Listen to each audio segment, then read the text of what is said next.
It's Monday, September 18th. This is Jaguars Happy Hour. Jaguars Happy Hour is brought to you by Jet Home Loans. And now, a guy with more downloads than everything except Jimmy Buffett's Margaritaville, J.P. Shadrick. And welcome in. It is Jaguars Happy Hour on a Monday after week 2 in the first hour of Jaguars Happy Hour, presented by Jet Home Loans. A busy 2 hours ahead as we recap yesterday's loss to the Chiefs. 17-9, plenty to get to. Red zone struggles, one of a few areas where the Jaguars had issues. The defensive effort was pretty good, though, against Mahomes and the Chiefs overall. Special teams was really good, too. Keeping it real, we'll get into the offensive line and their performance with Tony and Pete coming up. Fanatics fan questions in the second hour. It's a lot to get to on 1010XL, Jaguars.com, and Jaguars YouTube. Glad you're with us. Tony Boselli, Pete Prisco joining us now. Pete down in South Florida. Tony is at Bank of America Stadium in Charlotte for Monday Night Football. And good afternoon. What's up, Tony? And you're in the booth, man. Yeah, in the booth. Got over here early so I could do the show. So, and we're the early game tonight, so 7 p.m. kickoff. 2 Monday night games tonight. Outside of me being tired since I had a 3 a.m. wake-up call to pack and get a car service to get to the airport, I'm excited about this game tonight. Bryce Young. Pete, I watched the tape. I agree with you. He's not a big man. I disagree with you. The 2 picks he threw, and we can talk about this in the last segment, but I'll briefly say it wasn't because he couldn't see. If you look at the end zone tape, he had clean lanes. He never saw the middle. I didn't say that. Yeah. Oh, I thought that's what you're saying. He could. No, Bates made good play on the ball. Yeah, that's right. The middle safety fooled him completely. But I'm looking forward to seeing him, and I'll just say this because it relates directly to the Jaguars, and we'll talk about. And I disagree with JP. It wasn't the red zone struggles. That was just one of the 50 things in offense we'll talk about tonight. I thought that's what I said. 2 weeks. That's what I said. No, that's not what he said. I said it's red zone struggles, a few other things too, right? That's what I said. There's one main thing. Yeah, the main thing. He missed the main thing on this team right now. He did. He swung and missed. There's the red zone struggles are a byproduct of the main problem. Yeah, Peter wasn't a great lead-in. Like no. JP had a B+, A- on the Monday Night Football last week. That lead-in was a B+. Maybe C- maybe at best. C-. Okay, well, on that note, then tell us what is the main thing then. No, I'll get to the main thing in a second. But remember at the beginning of the year, we were talking about, no problem. NFC, the AFC South isn't very good. Jags walk right through that, the division. Plus, they got the NFC South bad division. Buccaneers are 2-0. I watched the Saints. That's a good defense, and Derek Carr is a big improvement. They're moving the ball with no Kamara. They can't score. I watched the Atlanta Falcons were now in 2-0 because they played the Carolina Panthers. And that Robinson kid, holy cow, who's that guy? And they got all kinds of weapons on offense. You feel bad for him, though, don't you, Tony? Since 4 years from now, he'll be getting franchise tagged and complaining about his contract. Yeah, that's not great. But I guess my point is, yeah, the NFC South is better than I think anyone thought coming into the season. Now, the Panthers with the rookie quarterback are going to have some struggles. But those other 3 teams? Yeah, okay, let's slow the roll on. Okay, Atlanta played 2 home games, and I'm just talking now we'll know they play the Lions. No, okay. They play the Lions on the road. We'll see. The Bucs beat the Vikings in a game they probably shouldn't have won. The Vikings turned it over 4 times, and then beat a bad Bears team. And the Saints look good in their opening game, and they had to squeak one out. My point is this. I'm not saying they were juggernauts. I'm not saying any of them are going to compete with the Cowboys or the Eagles or the 49ers. I'm just saying it's not a walk in the park. Those are good. No. Those are good teams. And I say all that to set up the main thing, JP, because if we don't fix the offensive line and the offensive line does not play better than it has the last 2 weeks, there's one guy who's played consistent, high-level winning football, and that's Walker Little. Both weeks, I thought he played really solid. Borderline really good. The other 4, we got beat up. And it's one thing to have a bad game as an offensive line. I've been there. Been on offensive lines and given up 7 sacks. Been on, days where it doesn't go your way. But when you get beat up physically, that's different. And I think we've been dominated physically the last 2 weeks if you just turn on the tape. And there's no bigger apologist for this group. I love these guys, and I think they're talented. I don't think they're a soft group. I think they're a good group. I took issue when they were ranked 31st in the NFL by the so-called experts. I thought that was garbage. I thought this was a top 10 group. I've yet to see it, and I hate to say it, but the people who ranked them 31st, they're right now gloating and saying I told you so. And I'm fighting for these guys. I believe that they're good, and they will be a good unit. But me believing it and them doing it's two different things. Because back-to-back weeks, that's the main issue. It's by far and away the main issue. And you know, it's funny, before the season, if you would have said Walker Little would be the most consistent after 2 weeks, most people would have said, no way, no way. He didn't give up a pressure yesterday. None. Yeah, every other guy on that line, you know how many they gave up? 3 each. 3 each. It was bad. They're bad up front. I think the rookie gave up more than 3 feet. I think he's credited with 3. Oh. But again, they're not good. Okay, the rookie's going to have struggles. We can criticize a little bit for not giving him help in some of those situations. We can also do that. But Ben Barch has been terrible. The center, we thought he was going to get stronger and more physical. Hadn't happened. And the guy making all the money, the high-priced right guard, he was awful on Sunday with a capital A. I think they could have given Harrison more help, Pete. I would agree with that, especially once it was clear the Chiefs' game plan was to line up their best player on him all day, or the most of the day. It wasn't all day. Most of the day he took turns with Sheriff as well. And they did late. But here's my problem, and I know because Phil Rauscher's a heck of a coach. He's a really good offensive line coach. And I just can't believe that he didn't help and was not talking about this. They slid to Harrison a couple times, and he's still underset. It's like, you have slide to your side. Overset the big man. Make him go inside if he's going to go in. You can't get beat on your upfield shoulder when you have inside help. And Pete, it wasn't once. It wasn't twice. It was constant. And the lack, and I he give looked him lazy at times too. Let's call that out. He did not have the same tenacity that I saw in camp in the preseason.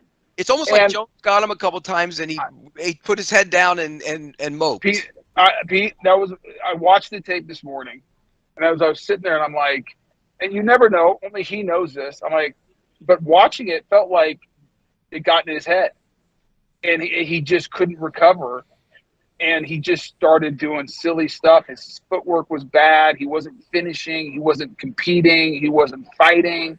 And I saw that in him all camp and all preseason. And I think that's who he is. And I get it.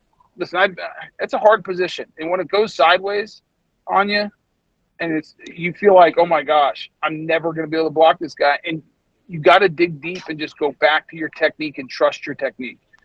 And being in tough situations and tough, against good players, the little trigger I would have in my mind is just do your technique. If you get beat doing good technique, you can live with that. I would tell myself that. Just do it right.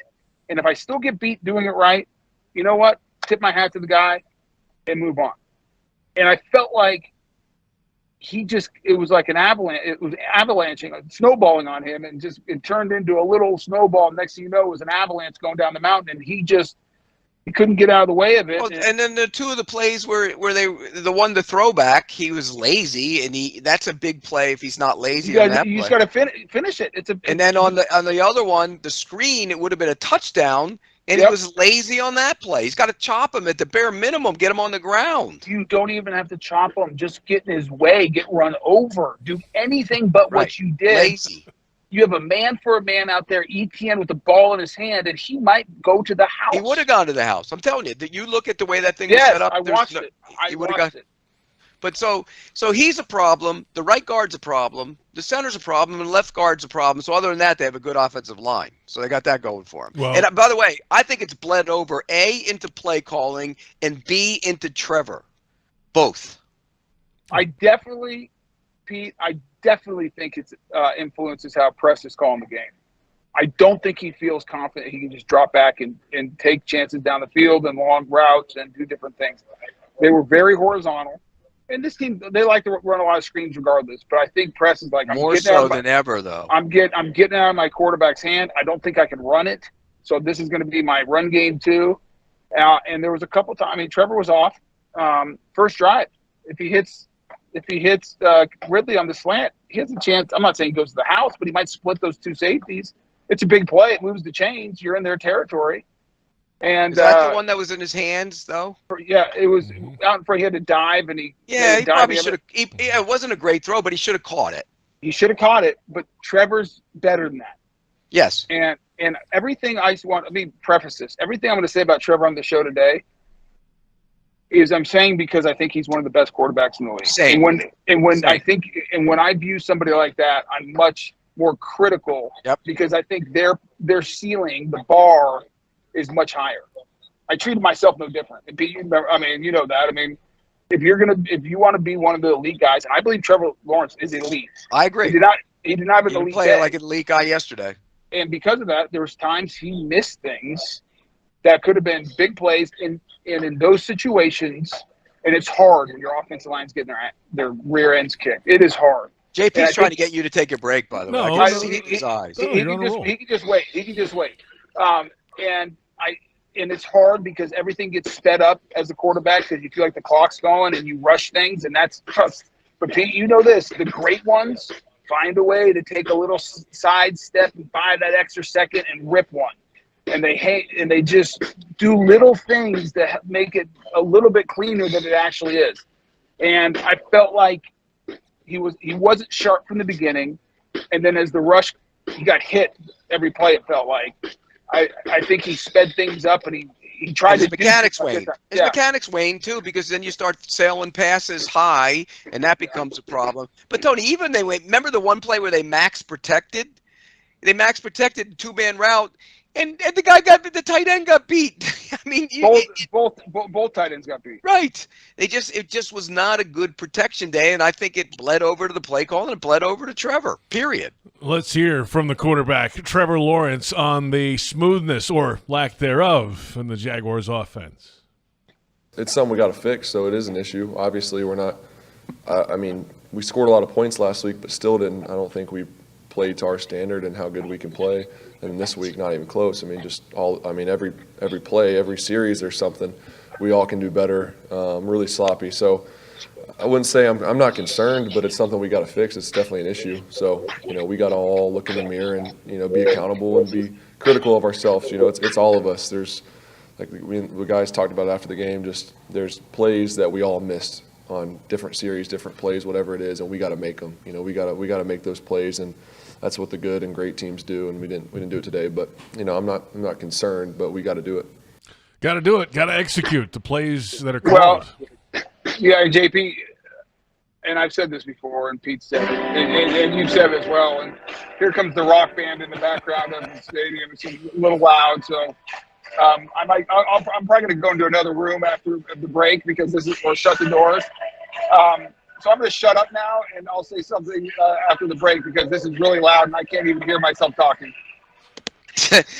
You know what? Maybe we finally shut him up. This is the way to do it, Pete. We found the answer. For a second there, I thought this was the Tony Boselli show. Right. I mean, my gosh, yes. He was just rolling and rolling. I don't know if he's trying to impress his radio producers behind exactly. him. He's at Westwood One only a few times a year now. You know your football. You don't have to impress them. You got a gold jacket. Gosh. Wear the gold jacket. That'll show him. That's what you have to do. Wear the gold jacket. You don't need to talk nonstop for the first segment of the show with JP over there going like this. I'll let you enjoy some music now. We'll come back. That's unbelievable. We're back in a moment. There's plenty ahead, obviously, on the offensive line. We've only just begun. The goal line situation yesterday, and we'll get to all that coming up a little bit later, of course. Jaguars defense, though, in a little while, played pretty good overall game yesterday. We'll get into that. Second hour, we've got Fanatics fan questions, plenty more ahead, and Jags fans want customized Jaguars furniture for your home. Check out zipchair.com and browse all customizable options. Zipchair furniture for fans. This is Jaguars Happy Hour presented by Jet Home Loans.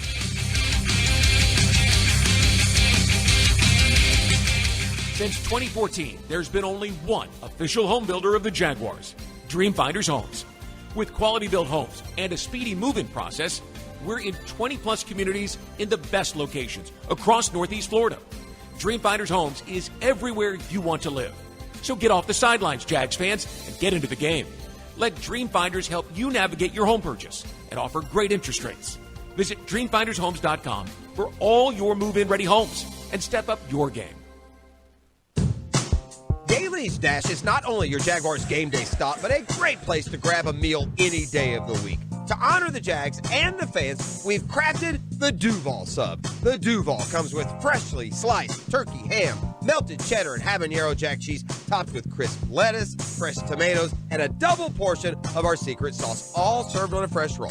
Come by your local's Daly's Dash today to get your delicious Duval sub. Daly's is the official convenience store sponsor of the Jacksonville Jaguars. Football and Miller Lite. Duval's greatest pairing. Can cracks and kickoff. Tailgates going well past postgame. Sunday night overtime. Followed by Monday morning pride. Knocking on bar tops for luck. Kicking back on any given Sunday. You never forget the way some things taste. Jags football tastes like Miller time. Celebrate responsibly. 2023 Miller Brewing Company, Milwaukee, Wisconsin. When it comes to water, choose our team, the winning team. Choose CGC Water Treatment. CGC Water Treatment works, and it works for DG too. Former Jags QB, David Garrard. If you're not filtering your water, you are the filter. Don't be the filter. Discover the Kinetico difference. Call CGC Water Treatment at 844-CGC-JAGS or visit cgcwater.com. CGC Water Treatment are proud partners of the Jacksonville Jaguars and your local independent Kinetico dealers.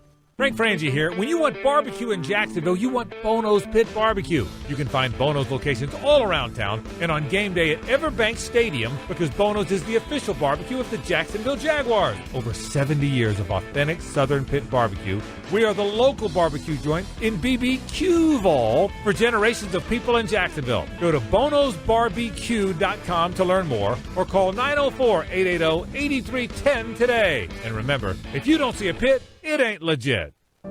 Cancer patients across the Southeast make Baptist MD Anderson Cancer Center in Jacksonville their first choice for treatment. Dr. Jonathan Melquist explains why. We have so many resources that can help a patient from the very onset, and we just have a degree of unity and cohesive care that is hard to match. It's especially with the tougher cancers that we really excel.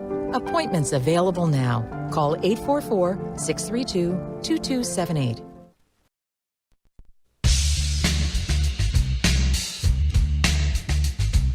Yeah, we was confident in ourselves before the season started because, whatever the stats were for our defense looking last year, some reporter asked me, one of y'all, some reporter asked me, what do you think the defense is going to bring to this team?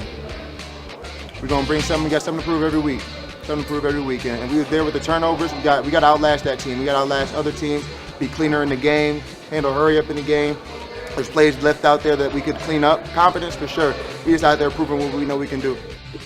That's Foye Oluokun, Jaguars middle linebacker, and welcome back. It's Jaguars Happy Hour presented by Jet Home Loans the day after Week 2, a loss to the Chiefs 17-9. Jaguars Happy Hour presented by Jet Home Loans on 1010XL, Jaguars.com, Jaguars YouTube, J.P. Shadrick. Tony Boselli is in Charlotte at Bank of America Stadium. He has moved to a secure location now, away from the music, and Pete Prisco's down in South Florida. He's on the other side of the press box. I know where he is. He's in that lunchroom over there. Oh, the lunchroom. Yeah, how convenient, the lunchroom. Yes. Can we get into me criticizing some things real quick? Okay, well, we've got here we go. We've got an hour and 45 minutes. Is that enough time? Well, I know, but I want to get a word in edgewise, and I didn't in the first segment. Tony was trying to impress his radio producers. I mean, I'm not trying. I'm not trying to impress anyone. I've been doing this for 15 years with these knuckleheads. Well, 4th and 5 was moronic. Moronic? With a capital M. Pete, instead of just name calling, explain why you felt that the play was moronic. I'm not saying it's a moronic play. Okay, no. Was it? Did you not like the play design? Did you not like? No. The play design was fine because the play was open. It should have worked, but again, plays. Even if you design the right play, if a guy wins, the play doesn't work, and that's what happened. You didn't like the situational football. You didn't like going for it. Situational football. Right. It's 3-0. 3-0. The Chiefs have done nothing all day. Nothing. There's 4 minutes to go in the half. You punt them in. Why would you give them the ball at the 45 and give them life at the end of the half? And I get it. Kirk, you can play that play again. I think Kirk's wide open. I don't know why Trevor didn't throw it. Well, watch right here. Right here. Right. Yeah. He clutches it. Was he looking deeper downfield? Because I think he's reading inside out, and by the time he's ready to throw there. Yeah, I watched like 10. He has a window. He has a window. He can throw the football. It's just I think he was reading the one inside, and then the safety was there, so he pulled it back where he should have been. The read should have been to the other one. He should have had Kirk. It's a first down if he throws it, but you can't count on play design because any play design is great, but it's Jimmy's and Joe's over X's and O's. It doesn't matter. And so the situation was why it was moronic to me. I think you punt, and don't get me wrong, Doug's not alone in this. It's an epidemic across the league. It's okay to punt. It's okay to kick field goals. It really is. And, so I hated that. If it was 24-20 at the half and they were going up and down the field, I'd say, okay, go for it. It makes sense. 3-0? If you punt them in, what are they going to do? You think they haven't driven all day? Are they going to go 90 yards or 80 yards to go get a touchdown? Probably not. Maybe best case scenario, they go get into field goal range and tie it up. But you go into halftime, you feel good. If they go into halftime, they're down. Bad play. Bad decision. Well, and Pete, and I agree with you. And we said on the radio, and we didn't get too much time to discuss it because they went pretty fast and called it. But I was like, I don't know if this is the right call. And then if you watch, obviously it didn't work, and then you play it out. We had them 3rd and 19. We missed 4 tackles to set up 4th and 9. They end up getting 4th and 1, and they had to convert a fourth down. They had to convert on 4th down to keep that drive going, which led to the touchdown. My point is there, if you back them up, you just add that many more times, that much more yardage that they have to go execute again. Where was the 4th and 1? Where was the 4th and 1? What was the yardage on that one, JP? It was on the 42-yard line. Right. So you punt them in. They're not going for that. No, they'd be back 20 yards, at least 20 yards deep, or maybe 25. Right. And so it just the flow of the game didn't dictate going for it there. Well, by the way, Doug Peterson today on his Monday press conference said when he was asked about that 4th down, and going for it a lot, and he said, it was a bad decision at the time, but again, you're trying to make a play. You're putting the team in a situation to make a play. Looking back on it, you probably punt the football there, especially at midfield. He felt like at the time, too, how the defense was playing, that they hadn't scored yet as an offense, and special teams was playing well, and just wanted the offense to continue that drive. That's what he said today. But he admitted maybe in hindsight he would have not done it. And I appreciate him. Doug's always great about not getting defensive and saying, "Hey, I get it." And so, but even if you listen to what he just said, JP, special teams is playing good, defense is playing good. Well, then use those two. Pin them deep, play great defense, and by the way, you might get it back in just as good as field position. Get a field goal. And get a field goal or maybe a touchdown, Pete, because if you pin them, they call the game different if they're backed up inside their 10. You get a 3 and out, you get the ball right back in good field position. He also, and by the way, it wasn't like it was 4th and inches. Yeah, right. No. Yeah. But he also said at the end of the same thought, it goes back to the point with protection and some of the things that broke down where they failed to execute. If they get the block on the right side, yeah, but to play. That's all well and good. But, you can talk about that all you want, but there's breakdowns on plays all the time. You have to put yourself in the situation, what happens if it doesn't work? Yeah, you might have a great play drawn up, but what is the result if it doesn't work? You have to think that. And the result here was you were in a 3-0 game. Your defense is playing great. Punt them in. And as a result, they got life, went down and got a touchdown. That's the bottom line. It was a bad – look, he made a bad – Doug Peterson is a hell of a football coach, one of the best in the NFL. They all have bad moments. That was a bad moment. It was a bad decision. Later on, and I would question the decision later on in the game. 4th and 12, if it was 4th and 2, maybe 4th and 12, you get the field goal because you're still going to have to get a 2-point conversion to tie the game. This way, at least you give your team a chance to win the game. And Pete, you go back to what brought up the fact that it was protection. Well, that guy had been getting beat all day. If you're going to call that play, then send some over there. If you are dead set, I'm with you, Pete. I would have punted.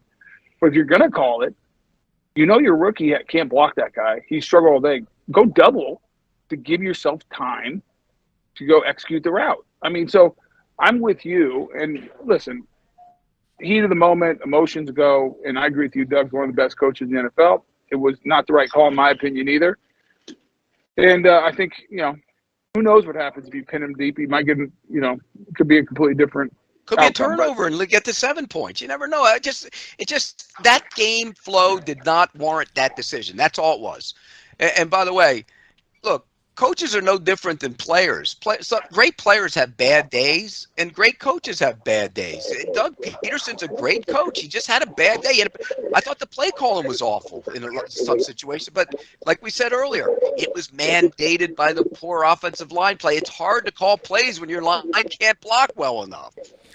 Coming up in the second hour, we'll keep it real about the offensive line and maybe ways to improve it moving ahead. Yeah. JP, are we keeping it real right now?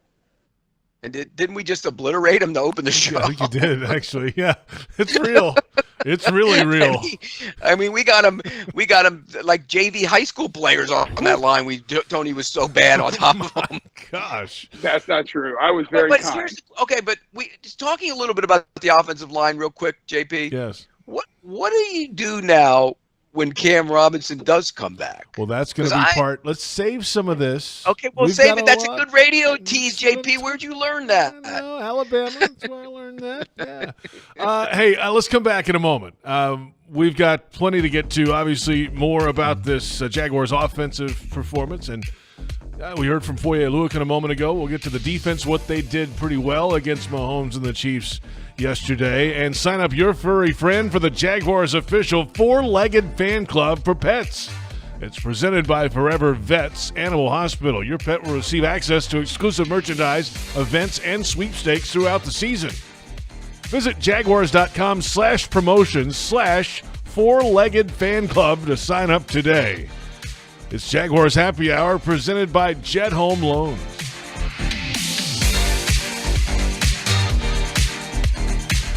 Since 2014, there's been only one official home builder of the Jaguars, Dreamfinders Homes. With quality-built homes and a speedy move-in process, we're in 20-plus communities in the best locations across Northeast Florida. Dreamfinders Homes is everywhere you want to live. So get off the sidelines, Jags fans, and get into the game. Let Dreamfinders help you navigate your home purchase and offer great interest rates. Visit DreamfindersHomes.com for all your move-in ready homes and step up your game. Are you ready to elevate your tailgate experience, Jaguars fans? Citrus Distillers, a proud partner of the Jacksonville Jaguars, is excited to announce the 2023 Jaguars Limited Edition Whiskey Bottle. Now available at Total Wine and other participating retailers. Elevate your tailgate experience, Jaguars fans. The 2023 Jaguars Limited Edition Whiskey Bottle. Duval! The 2023 season is awesome. Introducing the 4-Legged Fan Club, the Jaguars official fan club for pets. Presented by Forever Vets Animal Hospital, your furry friend can access exclusive merchandise, events, and sweepstakes throughout the season. Fan club members will be automatically entered to win the Pet of the Game sweepstakes with 2 Jags tickets and sideline passes for pet owners and the chance for your pet to be featured on the video boards as Pet of the Game. Visit Jaguars.com/promotions/4-legged fan club to sign up. In partnership with Firehouse Subs Public Safety Foundation, any Jaguars ticket holders who are unable to attend a Jaguars home game can donate their future tickets to a Jacksonville area first responder. Visit jaguars.com/members and click Manage Account. Sign into your account and click Manage Tickets and Parking. Select the game tickets, click on the More button, and then choose to donate to the Firehouse Subs Public Safety Foundation. Firehouse Subs is dedicated to impacting the life-saving capabilities and the lives of local heroes and communities. For more information, visit firehousesubsfoundation.org.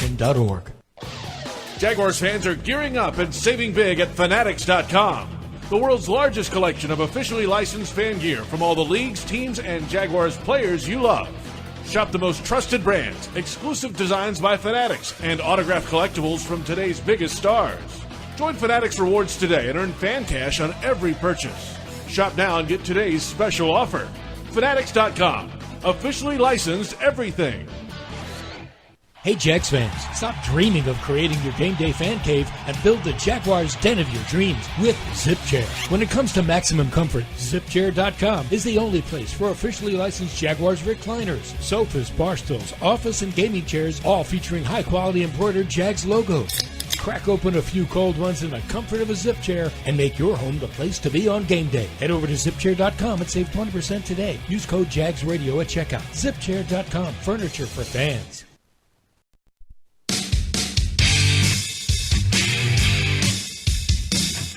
We need to score there. I mean, that's the thing. And you know, with the first play, we had a run dialed up and didn't execute well. We didn't get it in the end zone. And just got to take a look at everything. But it's not about who's in the game or who's getting the touch or anything like that. You know, Travis, Tank, Dearness, all three of those guys are very capable of doing it. And you know, so it's not that. We just got to look at what we're doing and making sure we're putting our guys in position to be successful. That's Doug Peterson after the game yesterday on the 1st and goal at the 1 situation. The Jaguars had to settle for a 22-yard field goal. Welcome back. It's Jaguars Happy Hour presented by Jet Home Loans. J.P. Shadrick in the Hyundai Studios at the Miller Electric Center. Pete Prisco in South Florida. Tony Boselli at Bank of America Stadium in Charlotte. After a Jaguars loss yesterday, 17-9 the final score. And the Jaguars held out of the end zone, 0 for 3 in the red zone. Trevor 0 for 7 passing in the red zone yesterday. A couple of opportunities, actually 4 different toe tap opportunities that failed, and then an overthrow on that third down play after the 1st and goal at the 1. Now Doug Peterson talked today as well and was asked again about that play and the decision to keep the ball at the 1-yard line. He said it wasn't necessarily a read option. He said he thinks looking at the film, he knew why Lawrence pulled it because he saw the defensive end in the corner crash, and he was just trying to make a play. So that's what Doug Peterson said. If he hands the ball off, it's a walk-in. Yeah, there's nobody there. They're all blocked. That was actually one play where they all blocked somebody. But it was a mistake by the quarterback. I mean, that's all it was. Yeah, and he tried to do – this is what happens when things aren't going well, and you have to protect yourself against this players' press. And you try to do more than you need to do. And that's a great learning for Trevor. It's like the play is called, hand it off. If it doesn't work, you come back on 2nd and 1 from the goal. But if you try to work outside the confines of the play and try to do something, one, it better work. If it doesn't, it's going to be a bad play. And Pete, if you're going to do that, you have to have awareness too. You know what he should have done as soon as he got outside the box? Throw it away. Throw it away. When you realize there's nowhere to go, you're not going to beat 2 guys. Just throw it in the back of the end zone. You're outside the tackle box. It's over. Go back to that play. I want to look and see something for a second. There you go. Why don't they just line up and push him in like everybody else does? Oh, the tush push? I agree. Yeah. It's unstoppable. You can't stop it. You can't stop that play. Is he sturdy enough to handle that, though? I mean, he's putting on some weight. Yes. Yeah. Are you kidding me? Yes. Do you want him in there with all those people doing that?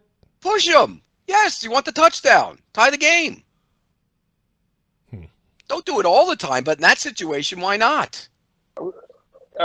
Hey, JP, who's the greatest quarterback of all time? Greatest quarterback of all time is Tom Brady. Who's the greatest quarterback of all time? Tom Brady. Tom Brady. He did it more than anybody. If you're going to put the greatest quarterback of all time under center and do it 2 to 3 times a game, I think it's okay for Trevor to do it. No doubt. No doubt. And it's unstoppable. You push him twice, even if you have to push him twice, you get the half yard, get another half yard, you're in. Other side of that is Pete. Where'd Boselli go? Oh, we lost him. But he's moved about 4 times already since he's been on this show. He went from the press box to the cafeteria, back to the. Now he's back in the press box again. They keep running him off. That's what happens. So we lost Tony. Did they run you out of that? Did they run him out of the cafeteria? They must have. Probably so. You know what it is? They put food out and they saw him frothing at the mouth and they didn't want him in there. He looks skinny. He looks like he hasn't had a meal in a while. No, he's skinny. Yeah, JP, you mentioned the 4 toe taps. Yeah, those are close. I think Zay Jones could have got his feet down on the one. Think so? That's on him. Those are tough plays, Pete. I mean, they're so. No, he's got to get the right foot down on the one where he beat the corner. He's got to get that foot down. I'm sorry. I think he had the same play on opposite sides. We got you, Tony. Yeah, we got you, Tony. Yeah, but Pete, the one thing I hear what you're saying. That one right there, I think the ball's a little overthrown. I think the ball's a little overthrown. But he's got to get the right foot. Tap the right foot right there. Right. Yeah. He's got to get that. That's on Zay Jones. The rest of them were – Ridley had no chance. On the one where he plowed into the goalpost, he has no chance. The one at the end of the game had no chance. The other one to Zay Jones earlier in the game, I think it was his same exact route on the other side where he beat the corner to the back. That one he had a chance on too, and he overthrew him. And then the one to Zay Jones – I don't know what the hell that was. That was an easy throw. All he's got to do is lob it in there, and he just has a touchdown, and he airmailed it. And again, it goes back to what happened with the offensive line. His mechanics wane when the line stinks, and he starts getting high with his balls. He gets high. It was just not a great day. I mean, not a great day. But those are throws. Right, they hand the ball off to ETN. It's 14-12 bare minimum. It's 14-12 with a chance to tie it up with 12 minutes left in the game. Yeah, but they would probably, if they went for 2, they probably would have once ran some whirly dervish throw back to the other side and flick it back to the wide receiver, and he'd throw it back to the offensive lineman and let him run in for the 2 play. Pete, I don't know what they would have done, but I know this. Guys get away with it. You work outside the confines of the design play, and great players sometimes make something happen. But a lot of times when you try to do more than you're asked and try to work outside the design of the call, it doesn't work. And if you're going to do that, you got to be aware of where you are and what your options are. And just throw it away. And it's second to goal on the 1. No, that was my little shot, by the way, at the okay, in defense of the play, if the block is made, it works. But I'm still not a huge fan of throwing back to across the field like they did. I mean, the old Christian Kirk back to ETN. Again, if Harrison makes his block, he probably has a decent gain on that play. I mean, it's not going to be like the ETN one, but it would have been a decent play on that, a gain on that play. But I'm a conventional guy. I don't mind gimmicks once in a while, and I joke about the Philly specialitis. Well, there it was. And during the game, I get tweets from people. That's got to be your play. That's got to be your play. And Doug gives me one. I even told him about it. I said, Doug, I come up with the Philly specialitis every Monday on the show. If you have one, well, we have one. Philly specialitis. That's what that is. Why are you so against them, Pete? Against who? No, why are you so against the trick play? I just think that reeks of desperation to me.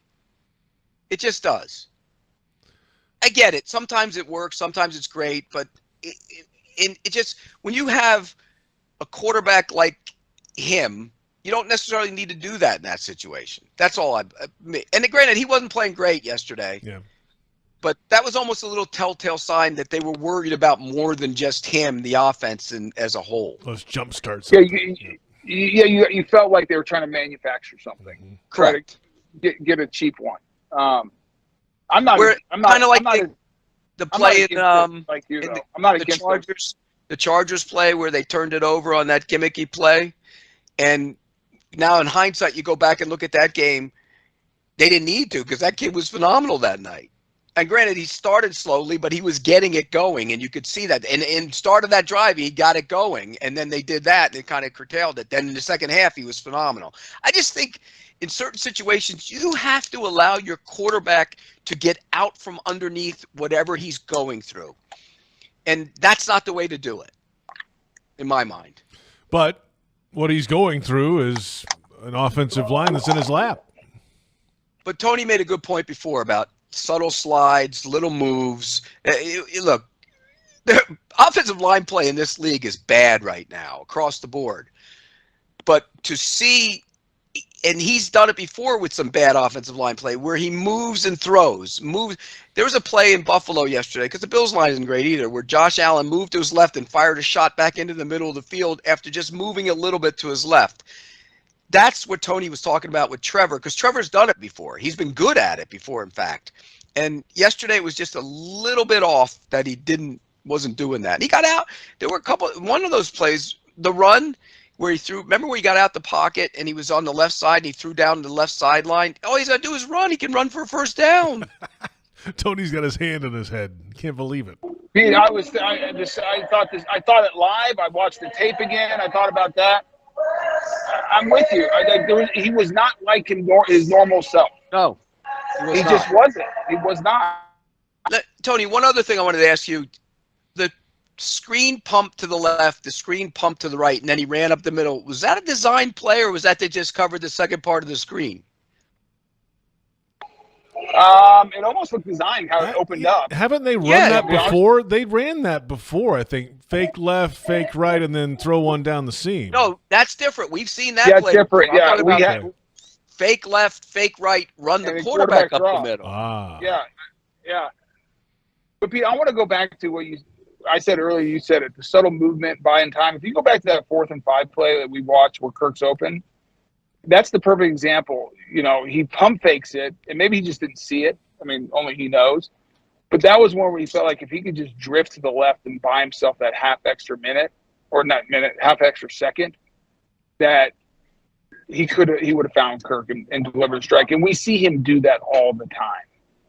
And instead of pumping right away, just drift, throw to Kirk. And the thing is, if he hits Kirk would have had 25 yards on that play. There was nobody. Oh, yeah. There would have a deep safety might have tackled him, but they were all cleared out. I mean, it was the perfect play call by Press. Guys, let's come back outside of protection. Yeah, well, they could have helped with them. They didn't. No, they didn't. We're back in a moment. AFC South. We'll look around the division. Some things going on yesterday in the AFC South. Of course, the second hour coming up. We'll have your Fanatics fan questions. We'll keep it real. And plenty more ahead after a Jaguars loss to the Chiefs in Week 2. If you're looking for the MVP of the truck game, then look no further than Ford F-150, loaded with impressive capability and designed to dominate work, play, and everything in between. This truck makes tough look easy. Your local Ford dealer, proud partner of the Jacksonville Jaguars. This is Jaguars Happy Hour, presented by Jet Home Loans.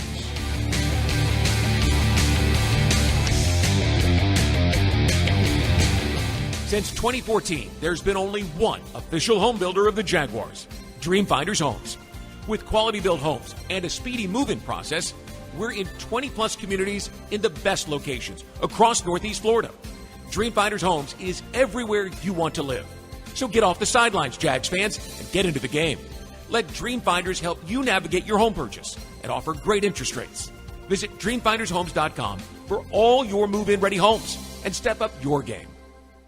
Reconnect with the best version of you at Amara Med Spa, Northeast Florida's premier luxury medical spa, located in Ponte Vedra, Town Center, Avondale, St. Augustine, and Fernandina. With the most advanced injectors, estheticians, and technology, Amara Med Spa is redefining beauty, offering services such as Botox and filler, M-Sculpt Neo, painless laser hair removal, and advanced skincare treatments. Visit theamaramedspa.com and book a complimentary consultation today. Your hometown gate now has more ways to save. Introducing My Gate Rewards, a new loyalty program with member-exclusive savings and fuel discounts. Earn points on in-store purchases, take advantage of special offers, and save on products you love. Score free coffee, fountain drinks, pizza, and soft serve with Gates Frequent Shopper Clubs. Then use your points on savings at the pump. Download the MyGate Rewards app in the App Store today or ask a store associate for more information. Go from good to Gate. Hello, I'm Dan Fields.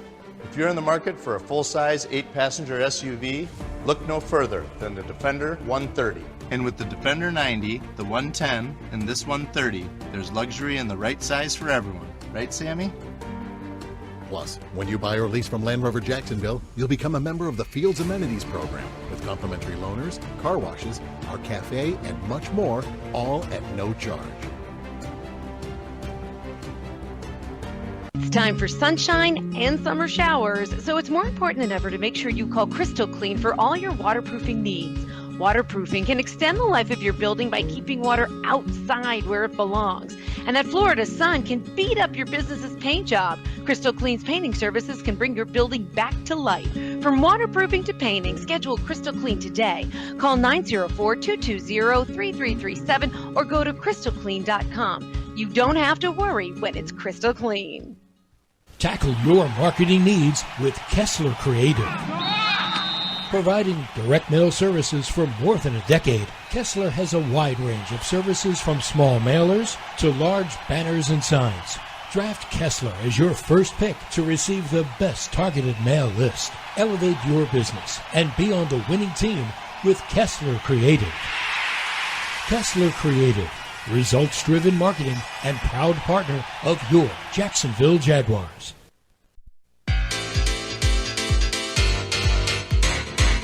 This is the team that beat us in the playoffs last year, and you kind of have that fresh in your mind all off season. And schedule comes out, you get week 2, got Kansas City, and obviously took care of business week 1, and then we get our shot here at home and lay an egg offensively. It's pretty frustrating.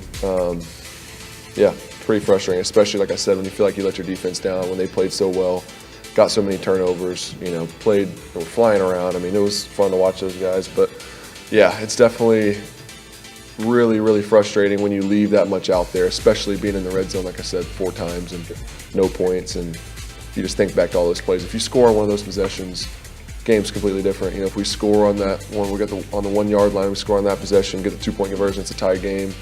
So there's a lot of things, but it's definitely really frustrating. It's quarterback Trevor Lawrence, and welcome back. It's Jaguars Happy Hour, day after a Jaguars loss to the Chiefs. 17-9 final score. Jaguars had to settle for 3 field goals. They were held out of the end zone yesterday on offense. And on the other side, the defense held the Chiefs to 17 points. Special teams had some moments. They recovered a muffed punt. Ross Matisic had a tackle downfield and a Tiger Woods fist pump to go with it. A lot of things went well on teams and on defense, not on offense overall yesterday. Let's go around the AFC South, and the Colts and the Texans met up yesterday down in Houston, and the Colts came away with a 31-20 win. Gardner Minshew came in relief. Richardson is in concussion protocol, and Minshew won the game for him. 171 yards, touchdown through the air, and the Colts are now 1-1. They bounced back after the loss to the Jaguars. Well, he came in, and Richardson had already scored 2 touchdowns. It wasn't like he rallied him or anything, J.P. He played good, but didn't rally him. Okay.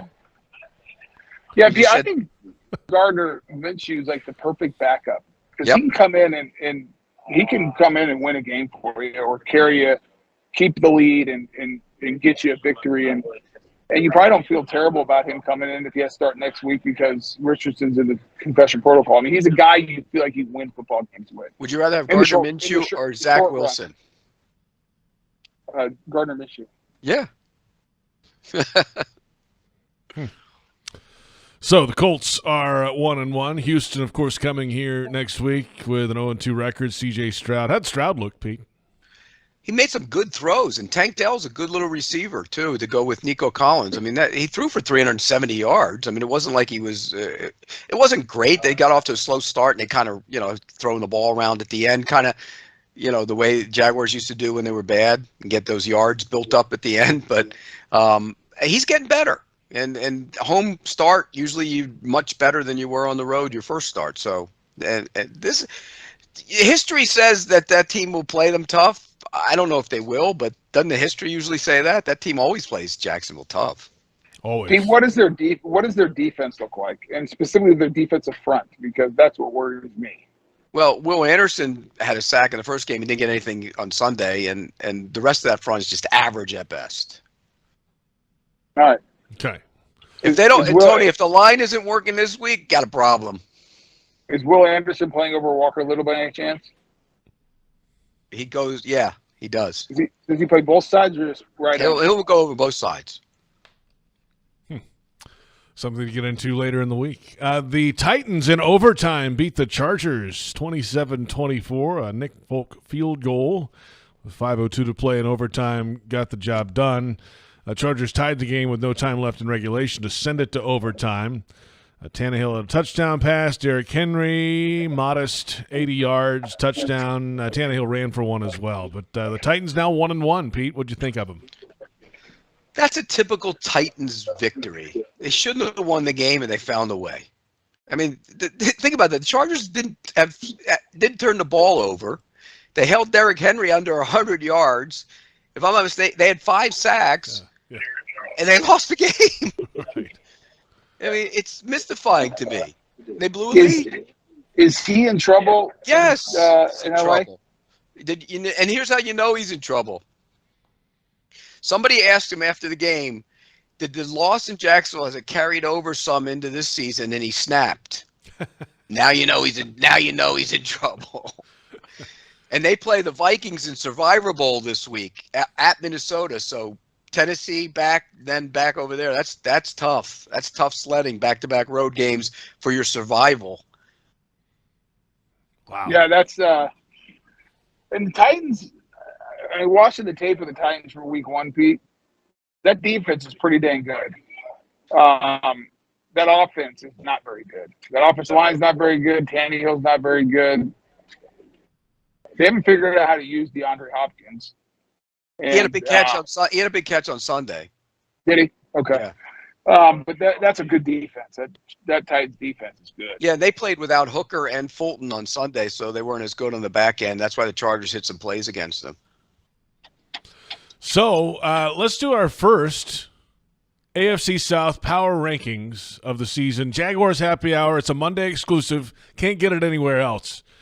And it means so much. So Pete, you go first. I'm still putting Jacksonville 1. I'll put Tennessee 2. I'll put the Colts 3 and the Texans 4. You agree with me. You do too. I agree. Yeah. Yeah. Well, Hey, as bad as the Jacksonville offensive line is, Tony, Tennessee's is right there with them right now. It's bad. I watched on tape. And they didn't have the rookie who actually played decent in the first game. He didn't play on Sunday. Yeah, it's like you said, Pete. A lot of offensive lines struggling out there right now. Why is that, Tony? I mean, you got to practice. You got to get reps, and I don't think they get enough reps, especially for certain positions. Offensive line being the biggest one, and it takes a while to get in sync and get. I mean, it's a tough position to play. You're depending on 5 guys, communication. It's unnatural. You're going against guys who are great athletes. You got to have good technique. That's a technical position. If you don't rep technique, it's hard to just have it be natural. If you had camp like they have camp and the preseason amount of time that they played, when you went into the edge, because you guys had some good offensive lines, would it have been a struggle for you at times? Maybe. I think what it forces you to do as a veteran player is to get reps on your own. And so it's a lot of pre-practice reps, post-reps. Like you got to rep your sets. You got to rep your technique. That doesn't replace the live reps you get in practice or a preseason game. I think I would have been fine, Pete, but I think what might have been the struggle is the communication across the board. Well, that's what I mean. I'm not saying you. I'm saying as a whole, the offensive line. Yeah, when you get the doubles and coming off doubles and all that, the sync of that and sliding and communication. Yeah, communication, twists, just being on the same page, feeling comfortable out there. Yeah, I think it does matter, and especially if you have a young team. You got Walker Little, who's playing great, so it's not impacting him. You have a rookie who needs more reps. You got a left guard that has not played a lot of football. Then you got a second-year center who's played a lot of NFL football. So, has Barch been rushed? No, I don't think so. I mean, he didn't play at all in the preseason, and he's coming off. He played the last game. Not true. He played the last game. That's right. But he's coming off. When was that surgery? In 10 months. October? It was 10 months when he came back on practice field. Yeah. Oh, he's fine. I mean, come That's on, October. Pete. That's October. 10 months. It was 10 months. When did he hurt it? In October, I think. Yes, he had 10 months since surgery. Yeah, I don't know. I don't know. He just doesn't look as physical as he was even before the injury, to me. Yeah, he played. And the other guys were iffy for a while, weren't they? With the ankle injuries, maybe. They were day to day last week, but I don't think there was ever a risk of them not playing. Yeah, and they got out of the game okay too, according to Peterson today. So. Well, I was hoping they could use their ankles as an excuse. Pete, you know the rule. If you're on the field, no excuses. I know. But, I mean, if they were banged up to the point where they almost didn't play and then they tough through it like Sheriff did last year, then... You still don't get... There's no excuse. You're judged by your tape. There might be some give him a little leeway. Now you can't give him any leeway if it wasn't a problem because they were awful. All right, guys, second hour of Jaguars Happy Hour coming up. Fanatics fan questions. We're going to keep it real. Plenty more ahead. The first hour of Jaguars Happy Hour is presented by Jet Home Loans.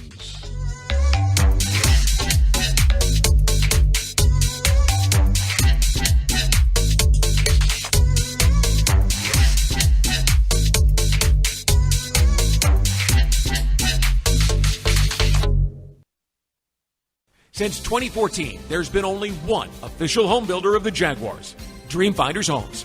With quality-built homes and a speedy move-in process, we're in 20-plus communities in the best locations across Northeast Florida. Dream Finders Homes is everywhere you want to live. So get off the sidelines, Jags fans, and get into the game. Let Dream Finders help you navigate your home purchase and offer great interest rates. Visit DreamFindersHomes.com for all your move-in ready homes and step up your game. Frank Frangie here. When you want barbecue in Jacksonville, you want Bono's Pit Barbecue. You can find Bono's locations all around town and on game day at Everbank Stadium because Bono's is the official barbecue of the Jacksonville Jaguars. Over 70 years of authentic Southern Pit Barbecue. We are the local barbecue joint in BBQval for generations of people in Jacksonville. Go to bonosbarbecue.com to learn more or call 904-880-8310 today. And remember, if you don't see a pit, it ain't legit. Are you ready to elevate your tailgate experience, Jaguars fans? Citrus Distillers, a proud partner of the Jacksonville Jaguars, is excited to announce the 2023 Jaguars Limited Edition Whiskey Bottle. Now available at Total Wine and other participating retailers. Elevate your tailgate experience, Jaguars fans. The 2023 Jaguars Limited Edition Whiskey Bottle. Duval! Your hometown gate now has more ways to save. Introducing My Gate Rewards, a new loyalty program with member-exclusive savings and fuel discounts. Earn points on in-store purchases, take advantage of special offers, and save on products you love. Score free coffee, fountain drinks, pizza, and soft serve with Gates frequent shopper clubs. Then use your points on savings at the pump. Download the My Gate Rewards app in the App Store today or ask a store associate for more information. Go from good to Gate. Taylor Dahl here for Renewal by Anderson. You will love your new custom windows and doors. For a limited time, buy 4 windows or patio doors and get the 5th free. The first 50 callers get a free upgrade to TrueScene window screens, plus easy payment plans tailored to fit your budget. Offer expires August 31st. Restrictions apply. Renewal by Anderson, the official window and door replacement partner of the Jacksonville Jaguars. Visit rbafla.com. License number CGC 1527613. As the official supermarket of the Jacksonville Jaguars, Publix is helping fans gear up for game day with the limited-time Jaguars sub. Piled high with hot deli chicken tenders, boar's head bacon, cheddar cheese, coleslaw, and barbecue mayonnaise on a white sub roll. The Jaguars sub is an easy, delicious meal for any fan. Make it an ultimate game day by ordering the Jaguars sub online for in-store pickup. Publix, where shopping is a pleasure.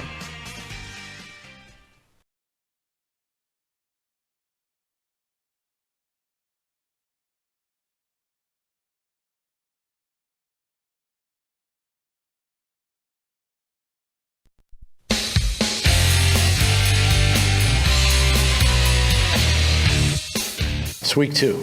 It's week two. I mean, my gosh. It's week two. We're 1-1. We're in a great spot. You know, we lost to a good football team today. We didn't play great. Guys know that. Guys are going to rally. Guys are going to bounce back. We're going to be better next week. A lot of football ahead of us. And that's the, that's the exciting part about it, and those guys are ticked off in there. They're mad and they know it. And, but it's so early in this season that one game's not going to define who we are, and it's not going to define our season.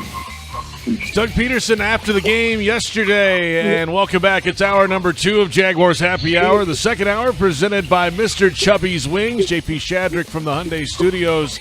The Jaguars fell to 1-1 with a 17-9 loss to the Chiefs Sunday. The Jags offense 0 for 3 in the red zone. Trevor Lawrence 0 for 7 passing in the red zone, part of a 22 of 41 passing day for the quarterback.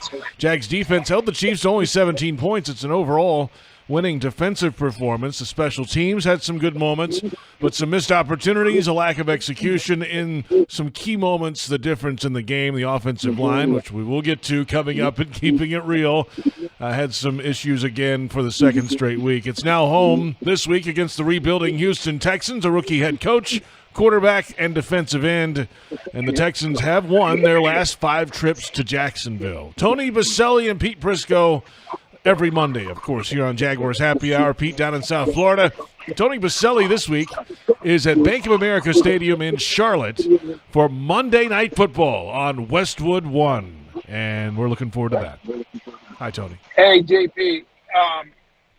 Big amen to what Doug said. And, and we were on the production call on Thursday. We do our radio production, and if you remember, I said that exactly. I'm like, because everyone said how big this game is, blah, blah, blah, blah, blah. And it was a big game. I'm not discounting that. But I said on the production call, I said it last week, beginning of the week, and I said it after the game. It's week 2. If you would have won the game, you're not going to – that doesn't mean you're making the playoffs or going to the Super Bowl. And if you lose it, it doesn't mean the sky's falling, the season's over. You're 1-1. Doug's exactly right. It was a bad loss. And it's a game. I mean, you play decent up front. Win, and so you got to fix your errors, because the reality is, if you don't play better up front and don't fix some of the errors that you have on this team, you're not going to do anything you want to do anyways this year. So I'm with Doug. It's me too. Like, okay, we lost, bad game, a lot of adjustments. Guys are mad. Got to fix it. Get back on the field. Go figure out how to win a division game against Houston. To your point, it was beating us 5 straight years here, which is embarrassing. And so there's a lot to play for this week. And, it's all in front of you. It's not like anything's been decided. If you were 2-0 right now, you know what that means? You're 2-0. That's it. Nothing else. But we did say last week that if they won the game, it would be a proving game of sorts to a lot of people. And what we said was, if they lost, it's not the end of the world, just like Doug said, just like you just said. Yes. But their chance to prove to a lot of people how legitimate they are, they failed, particularly as an offense. Where they failed was changing the perception nationally a little bit. Or actually, I wouldn't even say changing perception, because coming into the season, everyone was high on the offense, Trevor, Ridley, and everything else. If you go out there and hang one on the Chiefs and play good offensively, you confirm what everyone was saying about you coming into the season. Now people are going, what are they? Are they that good? Here's the other thing about the Chiefs defense, Tony. The Chiefs only gave up 14 points on offense to the Lions last week. I mean, yeah. And Chris Jones wasn't there that day. They're even better when he's there. Karlaftis has improved a lot. Let's talk about our defense. We haven't talked about our defense at all. That defense played great. Yeah, so they did play well. They gave up only 17 points. They got takeaways, 2 of them on defense, 1 on special teams. But overall, how do you think they performed against Mahomes and limiting Kelsey for the most part? Well, I discount a little bit, holding Kelsey. He's coming off a bone bruise. I mean, I don't think he was 100%. But they did. I mean, they got it done, in fairness to them. So they did get that done. My biggest takeaway about the Chiefs, Mahomes is still amazing. We did not really pressure him very much. We got a little bit of pressure on him. But they have no weapon speed. No. They have no speed. None. Well, Valdez-Scantling's fast. He's just not good. But, I mean, it just shows you how good Mahomes is. He is so – I mean, how he buys time, moves around. But, I mean, I thought our defense – here's how I would characterize our defense. I think we play really hard. I think we run to the ball. I think for the most part we're above that. We're pretty good tacklers. We had some moments yesterday, but overall we're good tacklers. I don't think we're super disruptive. I think we play solid defense, like really good team defense. But if you go back and look at this game, and you go back to the first game, who's the disruptor on defense? Nobody. Is there a game wrecker on the defense? No, there is not. Right. When you use the number 1 overall pick and the number, what was he, 10 or 9 or whatever Josh Allen was, you're supposed to have a disruptor. Now, was Josh Allen good yesterday? Yeah, I thought he played really good, solid football. Was Trayvon solid? Yes, he played hard. I thought Cisco was outstanding. I wish he would have caught that first pick because it would have been a house call. He's a good player. Yeah, he's good. But like even that sack right there, it's because Mahomes is holding the ball forever, and Caleb on Jason ran around for like 5 seconds all the way around the offensive line, and made the sack. Good hustle play. Like what I like about this defense is they run to the ball. They're aggressive. They fly around. There's not a real disruptive guy that you have to game plan for on this defense. No, there's no one game wrecker on the defense. There just isn't.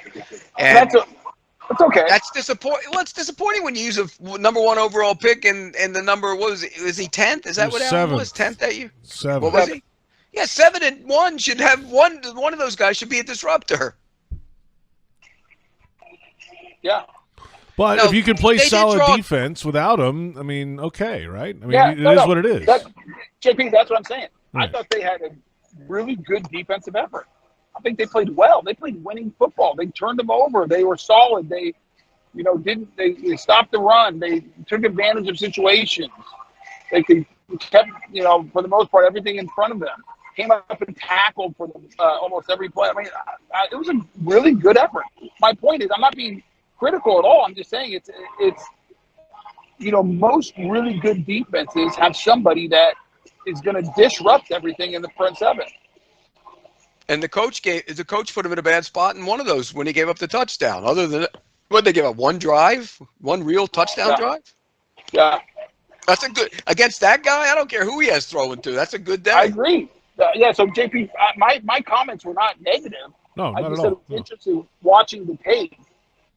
There's never you're like, oh my gosh. I mean, just like Josh Allen's some good rushers. He forced a hold on Donovan Smith. He's not a very good tackle, but he forced a hold. He's got a couple of hits. Trayvon Walker forced a hold on a big play that, backed him up. So, I mean, they played. You think he's better football. rushing the passer this year than he was a year ago? No. Yeah, and I mean, maybe slightly, but not significantly. Yeah, that's not fair. Is he probably better? Yes, but did it jump off the page at you? No. Or jump off the tape? Because off the every film? time I get asked this question, Whatever they'd be better off with Aiden Hutchinson. How did he play yesterday, Pete? He leads the NFL in pressures with 13. Did he get any sacks? I don't think he got any sacks, but he had 13 pressures. He would have had a sack late in the game. He got blatantly held on the touchdown to win it for Seattle, and they didn't call it. It was brutal. It was right out in the open, too. Yeah, no sacks for Hutchinson yesterday. He's a better pass rusher than Trayvon Walker. There's no question about that. Is he a better football player than Trayvon Walker? Is he better against the run? He might be better like one of those guys that chases down stuff from the backside and that kind of thing? At the point, probably not. Yeah. Trayvon Walker's a good football player. It's just I think he's miscast in his role. That's me. Is Hutchinson a game wrecker? Would you qualify him as a game wrecker? Yes, he'll be a game where you get 13 pressures in 2 games. You're game wrecking. Tony, is Trayvon Walker should he be playing down end? Pete. That's a yes. It would be interesting. I'll say this. I'd be interested to see him rush from a 3 technique. The problem is, if he's playing down, who's playing up? They don't have anyone. I mean, if he's playing down, Arden Key would be good playing up. He plays for the Titans. He's in Nashville. You know that. I mean, he'd have been good playing up. What's he done this year? What's his stats, I wonder? He had a sack and a half in week 1. Yeah, sack and a half week 1. What do you have yesterday? Anything?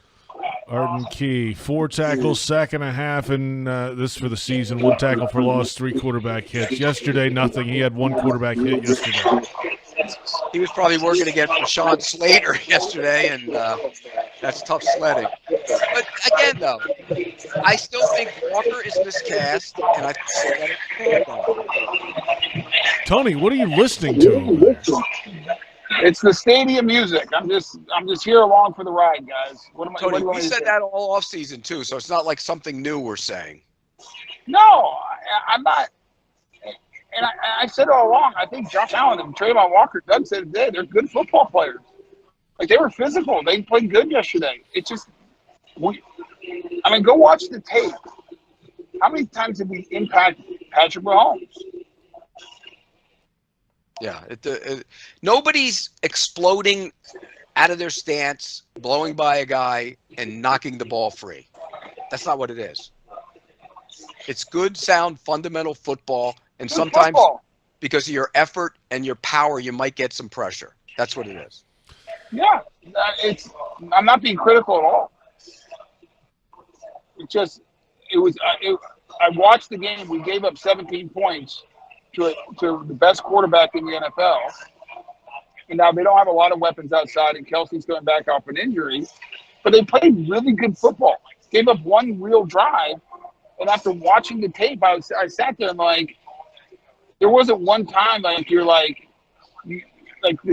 Pete's point, explosion and just ripping by guys. Now, was there good pass rushes? Yes, Josh Allen had some good pass rushes. Played great against the run. They were physical. Trayvon Walker chasing stuff down the backside. He's big. He's long.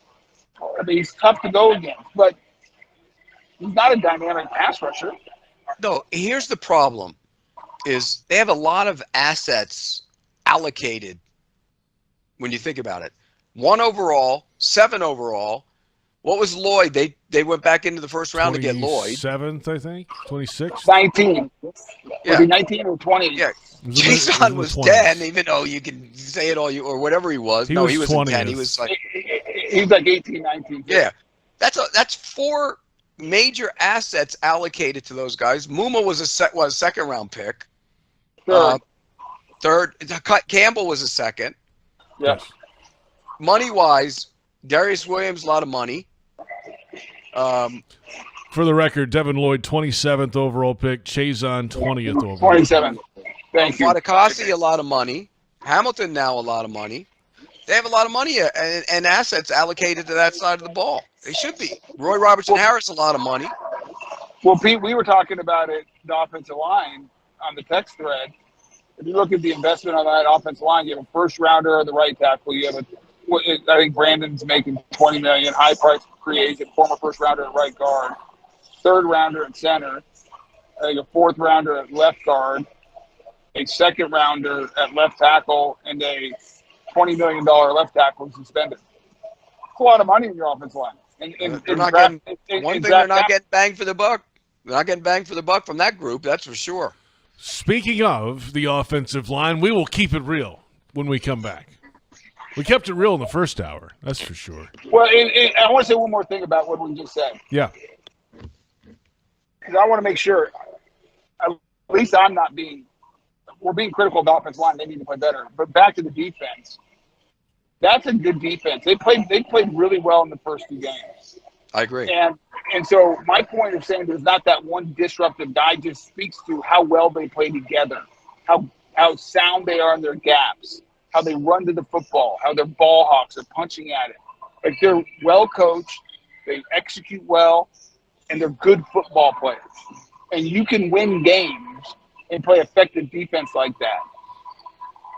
The only thing I worry about at some point when the game's on the line, you know, a guy like Chris Jones, and you saw it, or a guy like T.J. Watt or Von Miller, or just go down, you know, Nick Bosa or Aaron Donald, whoever, go down the list of disruptive front guys when you have to get that sack or get that pressure or allow everyone else to get one-on-ones because all the attention's to that guy.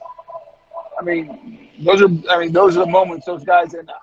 And maybe Trayvon and Josh will develop into that. Yeah, well, it's been a while. It's been a while. It's only week 2.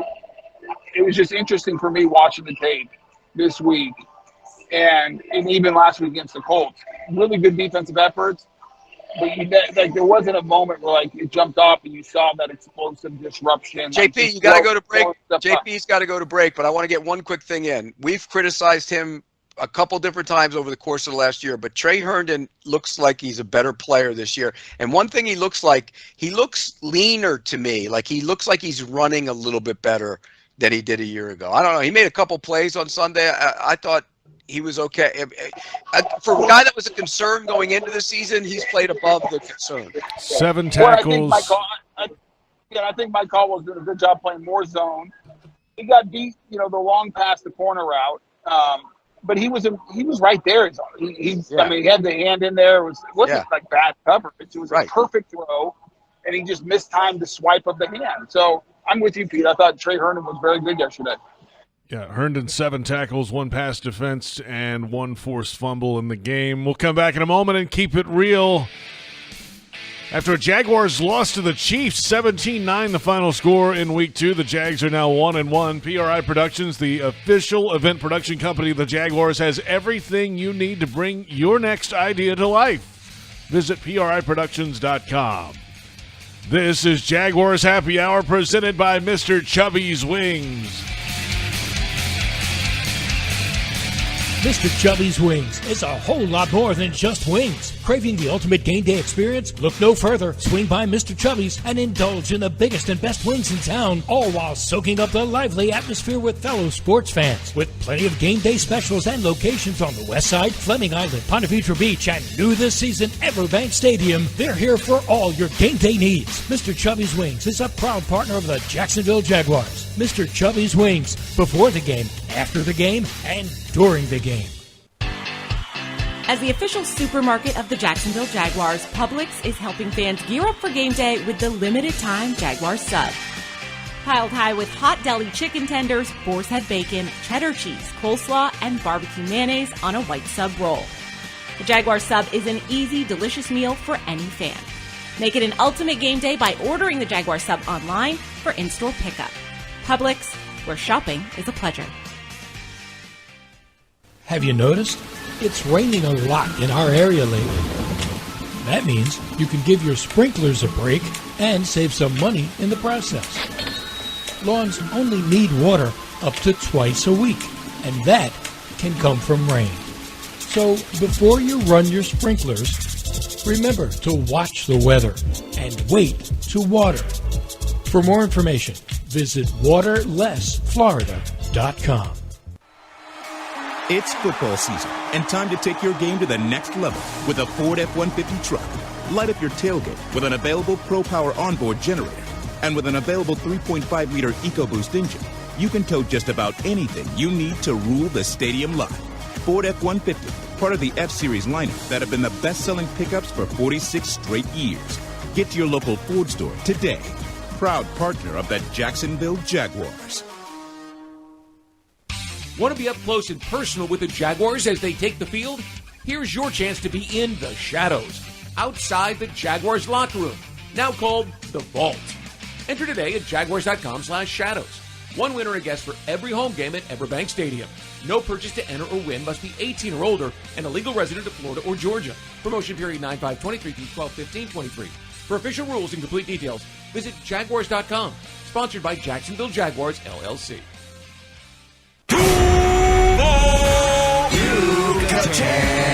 Everyone wins when two great traditions team up. Yucatan Guacamole is a proud partner of the Jacksonville Jaguars. Our authentic guacamole recipe starts with hand-scooped avocados and ends up in your hands fresh and ready to enjoy. Grab some on game day at the Yucatan Cantina or Yucatan nacho carts around the stadium or at local retail stores. Sack your snack game with Yucatan Guacamole. Guacamole.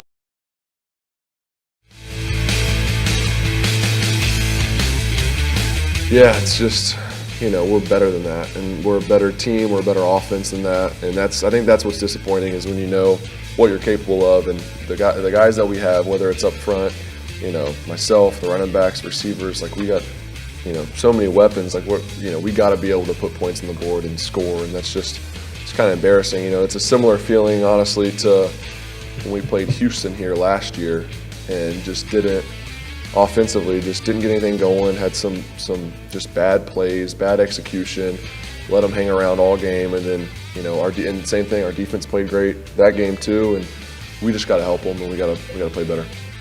That's Trevor Lawrence discussing the Jaguars not scoring a touchdown in the game yesterday in a loss, 17-9. Welcome back. It's Jaguars Happy Hour presented by Mr. Chubby's Wings, J.P. Shadrick, Tony Boselli, and Pete Prisco.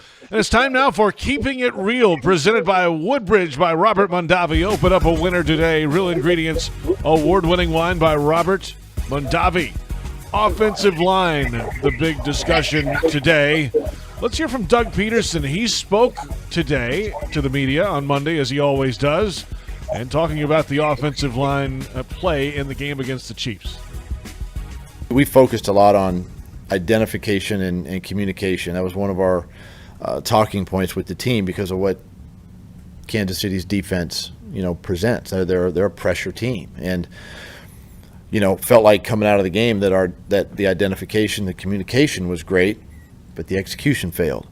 So this is where we have to go back and evaluate it from a coaching perspective and say, hey, are we doing too much? Do we have too many protections? Do we need to scale back just a little bit? Do we need to rep more of one thing in practice? So there's a lot of different things that we look at, but not concerned about the offensive line. It does take a little bit of time. I think if you look around the NFL right now, there's probably a lot of offensive lines that are sort of, whether due to injury or they're trying to figure each other out, and I think that's where we are right now. All right, that's the head coach today. So let's keep it real, Tony Boselli and Pete Prisco. What is your concern level, if you are, with the offensive line, and how does it improve moving ahead, Tony? Let's start with you.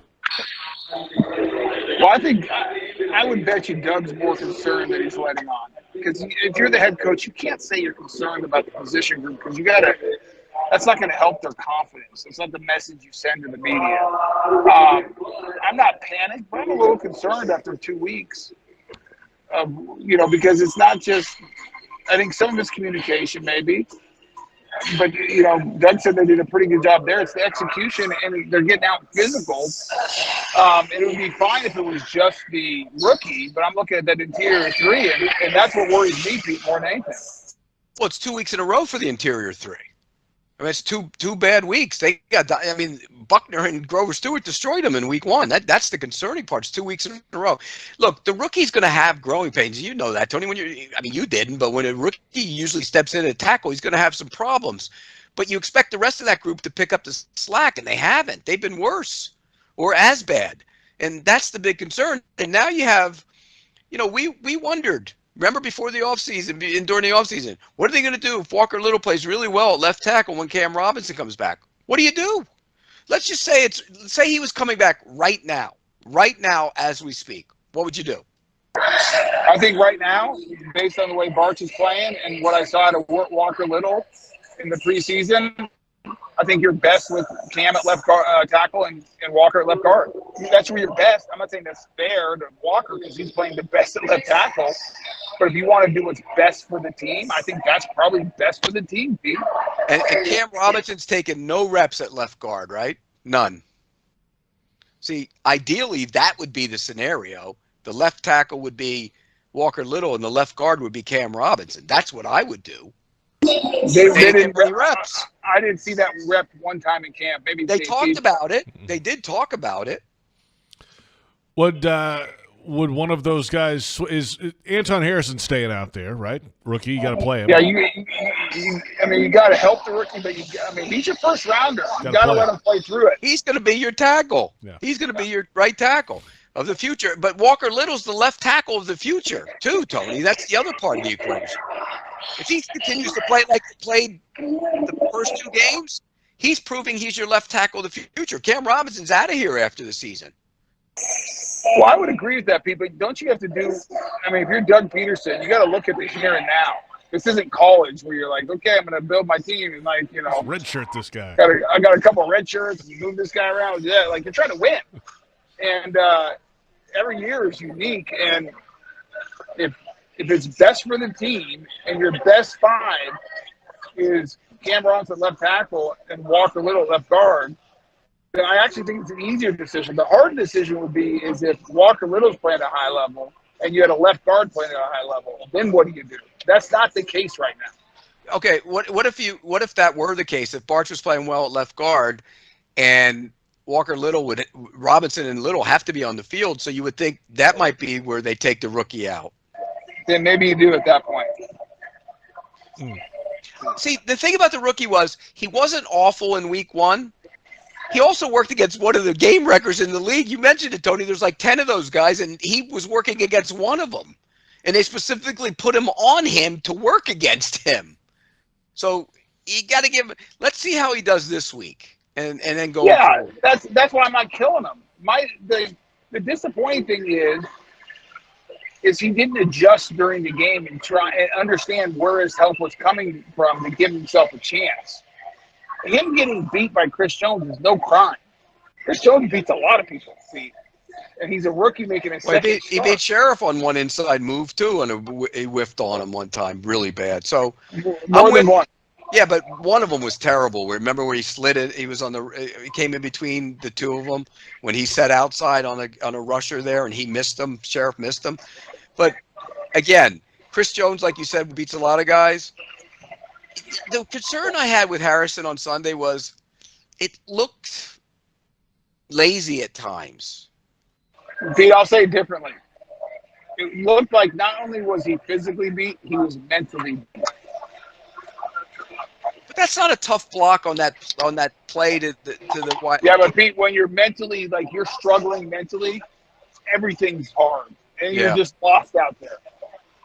So maybe it was one, game. He got him a couple times and he put him in the jar, and now he gets out of the jar and he plays better. The inside guys are as much a concern as the rookie for me, because that's 2 games in a row. They've been physically whipped. They've been whipped. It's more of a concern for me. You can help the rookie. You can help the tackle with tight end and back. If your interior 3 are getting physically beat up, that's concerning. Did they not run the ball well enough, Tony? I mean, that's something that, offensive linemen like to get in a rhythm when they run the ball. They didn't run the ball very well. What were the carries on Sunday? They only had 13 total carries for running backs, 12 of those from Etienne, 1 from Johnson. Yeah. But only for 48 yards, Pete. Yeah. But still, sometimes sometimes you got to get into rhythm and go, well, I could think of one they could have given away that would have got one more and touchdown probably. I mean, and that play was actually blocked really well. If you go back and look at that play, it was hat on hat, and he would have walked it. Yeah, but back to your point of keeping it real, for the Robert Mondavi segment is, I think right now, Cam comes back. I think he's the left tackle. I think Walker Little's left guard.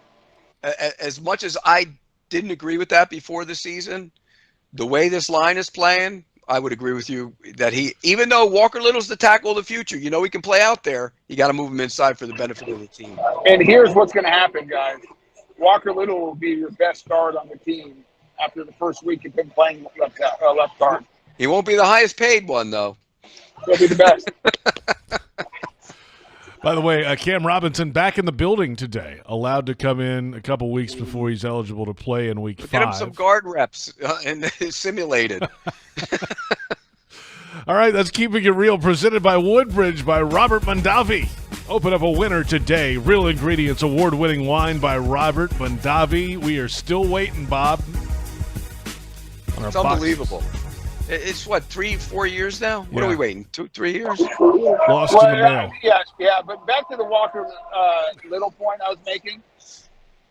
When I say I think he'll be the best guard, that's based on how the first 2 weeks have gone. Now, Brandon Sheriff at his best is the best guard on this team, but he has not been playing his best the first 2 weeks. He hasn't been the best guard on the team for 2. He wasn't the best guard last year, was he? He didn't play very well last year. He was hurt. Yeah, but he was the best guard. He was hurt. He played through it. Yeah, he was better than Barch and Chatley, though, wasn't he? Yeah, okay. For the money they're paying him, they're not getting the bang for the buck. And he's hurt a lot. All right, let's come back. We've got Fanatics fan questions ahead. That ought to get the conversation going. It's been a heck of a night so far. A heck of a day yesterday. Unfortunately, the wrong way. The Chiefs over the Jaguars 17-9. And we're back with plenty more ahead. It's Jaguars Happy Hour presented by Mr. Chubby's Wings.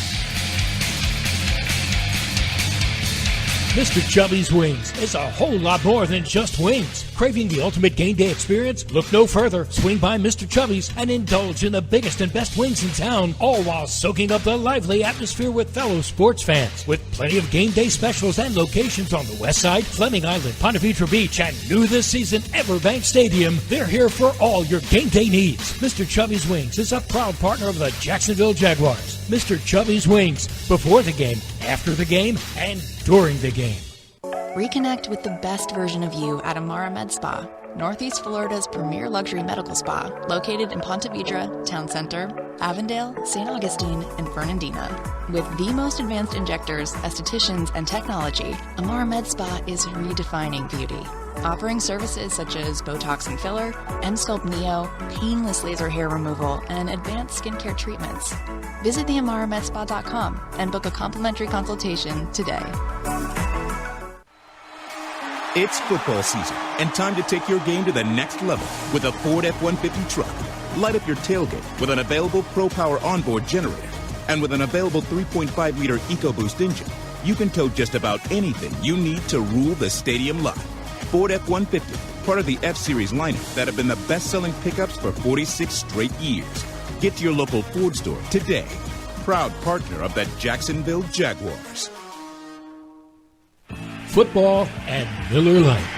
Duval's greatest pairing. Can cracks and kickoff.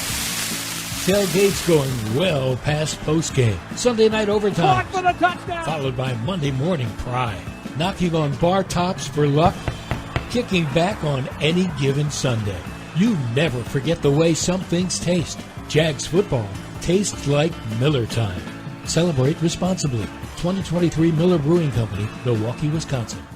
Ever wish you could make your Mondays go a little smoother? Here's a pro tip. Order online to dodge the line and kick off your week with free coffee Mondays. Every Monday through October 30th, Dunkin' Rewards members can get a free medium hot or iced coffee with any purchase. And you get to earn points to spend on even more free Dunkin'. Not a member? Join Dunkin' Rewards on the app and get even more Dunkin' deals. Nothing beats Dunkin' Rewards. Jaguars run on Dunkin'. Limit 1 per member per Monday. Additional charges and terms may apply. Exclusions may apply. Participation may vary. Limited time offer.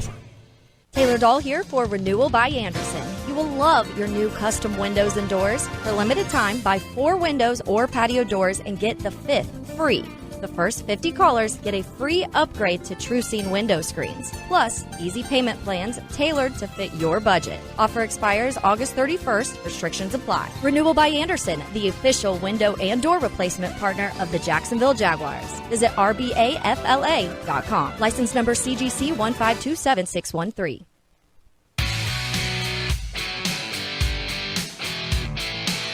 you look at it in practice. I mean, the guys are doing it in practice. It's we just got to make sure we carry over, to the game. And as coaches, we got to make sure we're doing the right things and not doing too much. Just putting our guys in position and letting them go play. And then as players, we just got to execute the plays and execute what we see. And we just again it's something that we all have to be accountable for it, myself included, and make sure that we get it corrected. That's the head coach yesterday after the game, a loss to the Chiefs, 17-9 the final score, and now it's Jaguars Happy Hour. Hour number 2, presented by Mr. Chubby's Wings. They brought chicken parm sandwiches today from Mr. Chubby's. And how many do you have? I had just the chicken part of a half of one. Sure you did. It was pretty good. It was really good. You don't think he had the cheese part of it too, Tony? Well, Pete, I'm not going to be critical of my good friend J.P., who I just think is one of the greatest human beings alive, but that shirt was a little tight yesterday when I saw him in the stadium, so my guess is he ate the bread, the cheese, and the whole parm. Oh, really? Is that a fact? Okay. Well, he had it today, so I don't know why that would have any impact on what he was wearing yesterday at the stadium. You jerk. Thanks a lot. By the way, Tony, before we move on from the offensive line, you want to hear the grades? Yes, I do.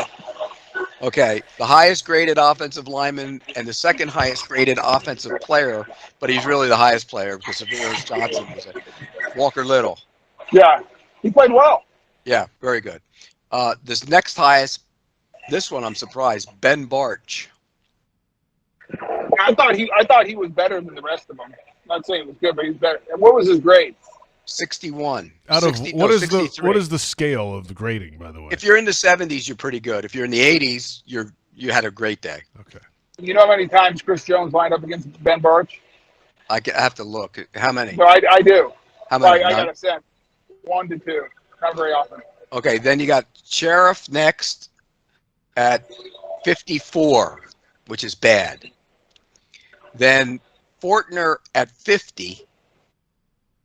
And then Harrison at 45.7.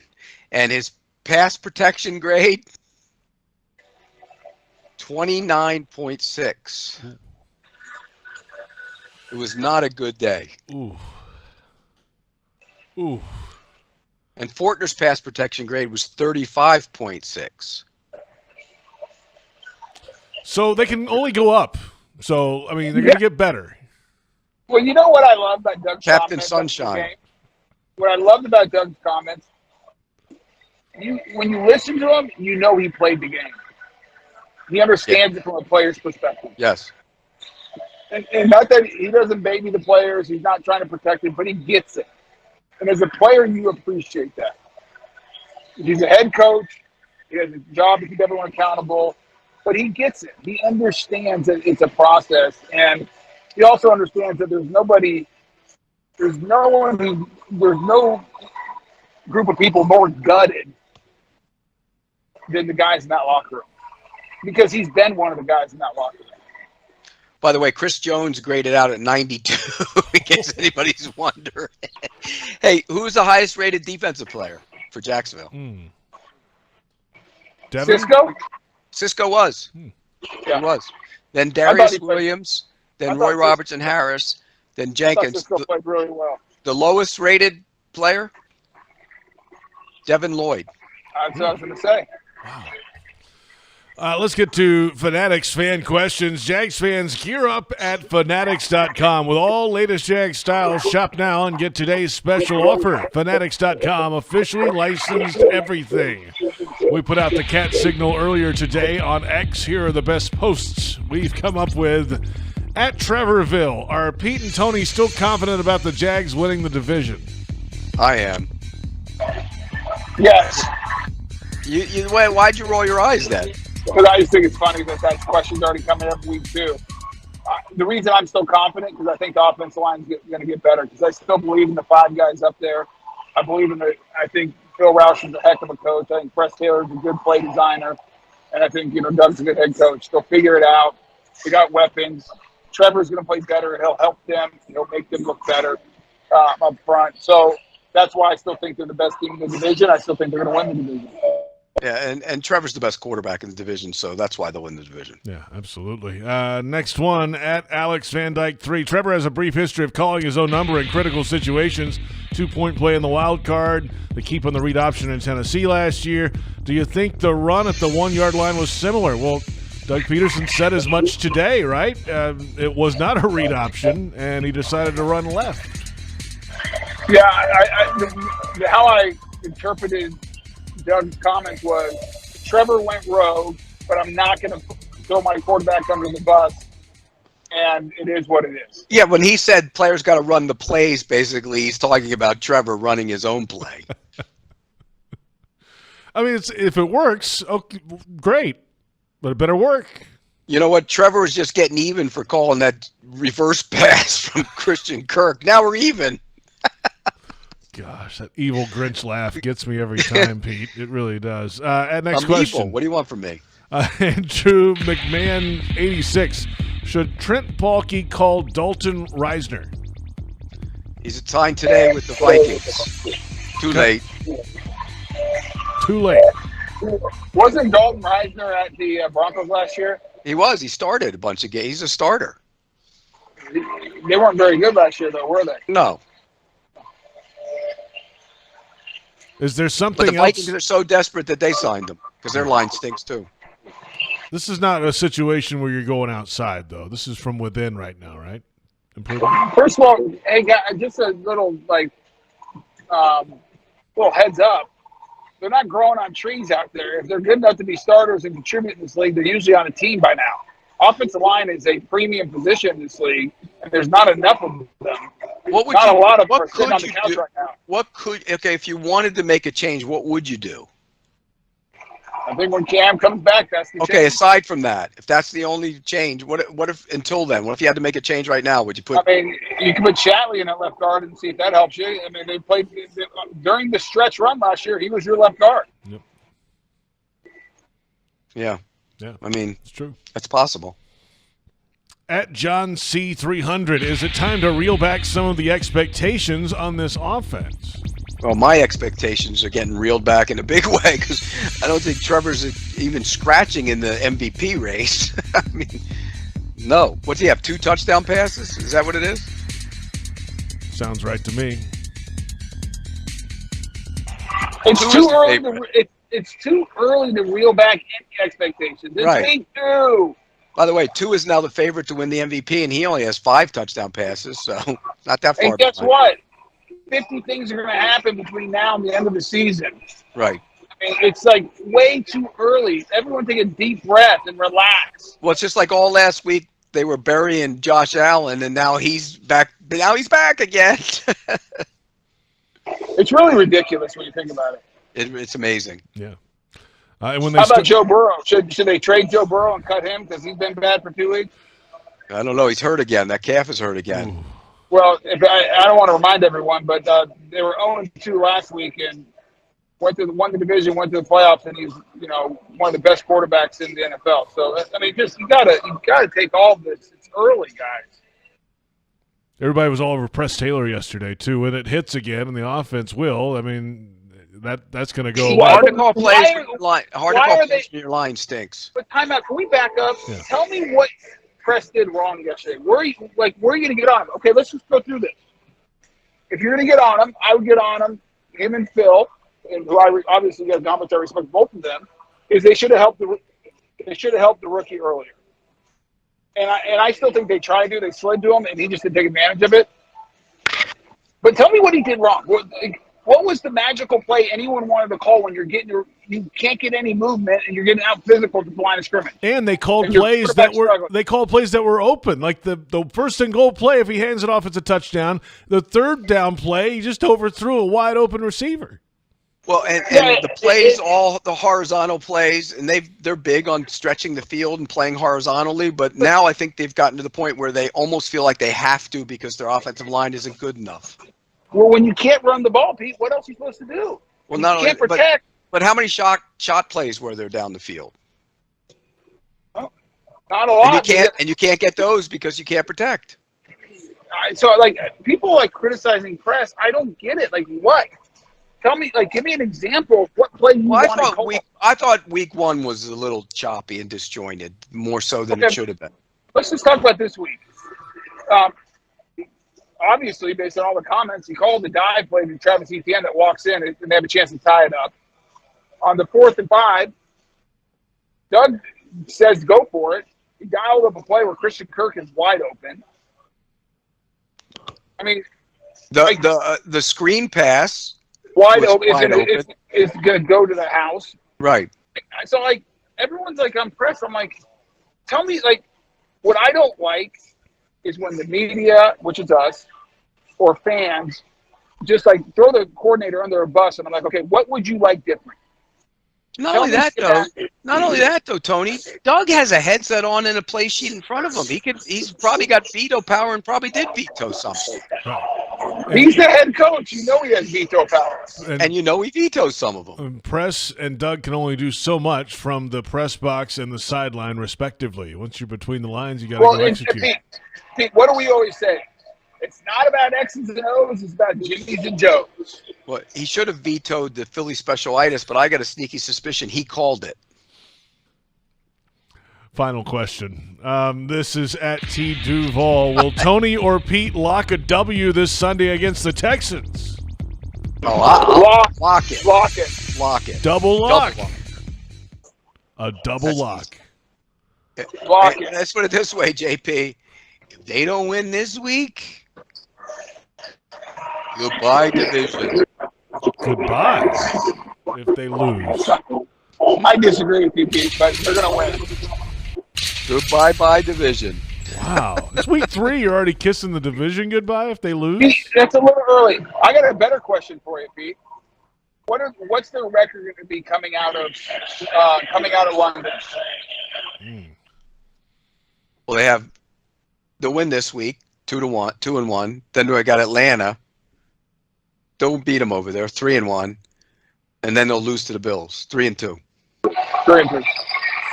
Then you got the Colts again after You'll take that. Colts here the week after that, by the way. So you get to 4-2.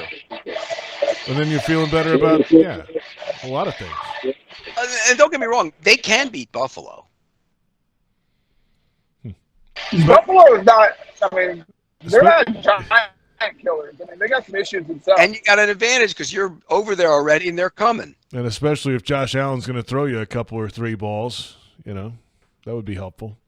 All right, there you have it. The questions are in, the Fanatics fan questions. And if you're a Jags fan who's always on the move, we've got the perfect plan for you. With the bundle at the bank, you can purchase tickets to 3 or more games starting at just $58 per game. Get the flexibility you want for your time this fall at jaguars.com/tickets or call 904-633-2000. We'll go around the NFL when we come back. It's Jaguars Happy Hour presented by Mr. Chubby's Wings. Mr. Chubby's Wings is a whole lot more than just wings. Craving the ultimate game day experience? Look no further. Swing by Mr. Chubby's and indulge in the biggest and best wings in town, all while soaking up the lively atmosphere with fellow sports fans. With plenty of game day specials and locations on the West Side, Fleming Island, Ponte Vedra Beach, and new this season, Everbank Stadium, they're here for all your game day needs. Mr. Chubby's Wings is a proud partner of the Jacksonville Jaguars. Mr. Chubby's Wings, before the game, after the game, and during the game. Taylor Dahl here for Renewal by Anderson. You will love your new custom windows and doors. For a limited time, buy 4 windows or patio doors and get the 5th free. The first 50 callers get a free upgrade to TrueScene window screens, plus easy payment plans tailored to fit your budget. Offer expires August 31st. Restrictions apply. Renewal by Anderson, the official window and door replacement partner of the Jacksonville Jaguars. Visit rbafla.com. License number CGC 1527613. Since 2014, there's been only one official home builder of the Jaguars, Dreamfinders Homes. With quality-built homes and a speedy move-in process, we're in 20-plus communities in the best locations across Northeast Florida. Dreamfinders Homes is everywhere you want to live. So get off the sidelines, Jags fans, and get into the game. Let Dreamfinders help you navigate your home purchase and offer great interest rates. Visit DreamfindersHomes.com for all your move-in ready homes and step up your game. Crown Royal's That Deserves a Crown program recognizes local heroes for making a positive impact in the community. The Jaguars and Crown Royal are giving back to those who served this season, celebrating these individuals with the ultimate VIP Jaguars home game experience. Nominate someone who deserves a crown today at jaguars.com/Crown Royal Promotion. Please drink responsibly. Hey Jags fans, stop dreaming of creating your game day fan cave and build the Jaguars den of your dreams with ZipChair. When it comes to maximum comfort, ZipChair.com is the only place for officially licensed Jaguars recliners, sofas, bar stools, office and gaming chairs, all featuring high quality embroidered Jags logos. Crack open a few cold ones in the comfort of a Zip Chair and make your home the place to be on game day. Head over to ZipChair.com and save 20% today. Use code JagsRadio at checkout. ZipChair.com, furniture for fans. It's time for sunshine and summer showers, so it's more important than ever to make sure you call Crystal Clean for all your waterproofing needs. Waterproofing can extend the life of your building by keeping water outside where it belongs. And that Florida sun can beat up your business's paint job. Crystal Clean's painting services can bring your building back to life.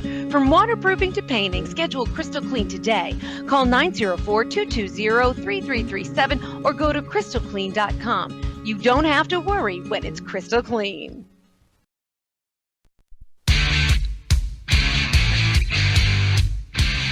Welcome back. It's Jaguars Happy Hour presented by Mr. Chubby's Wings. J.P. Shadrick at the Hyundai Studios the day after a Jags loss to the Chiefs. Tony Boselli is in Charlotte.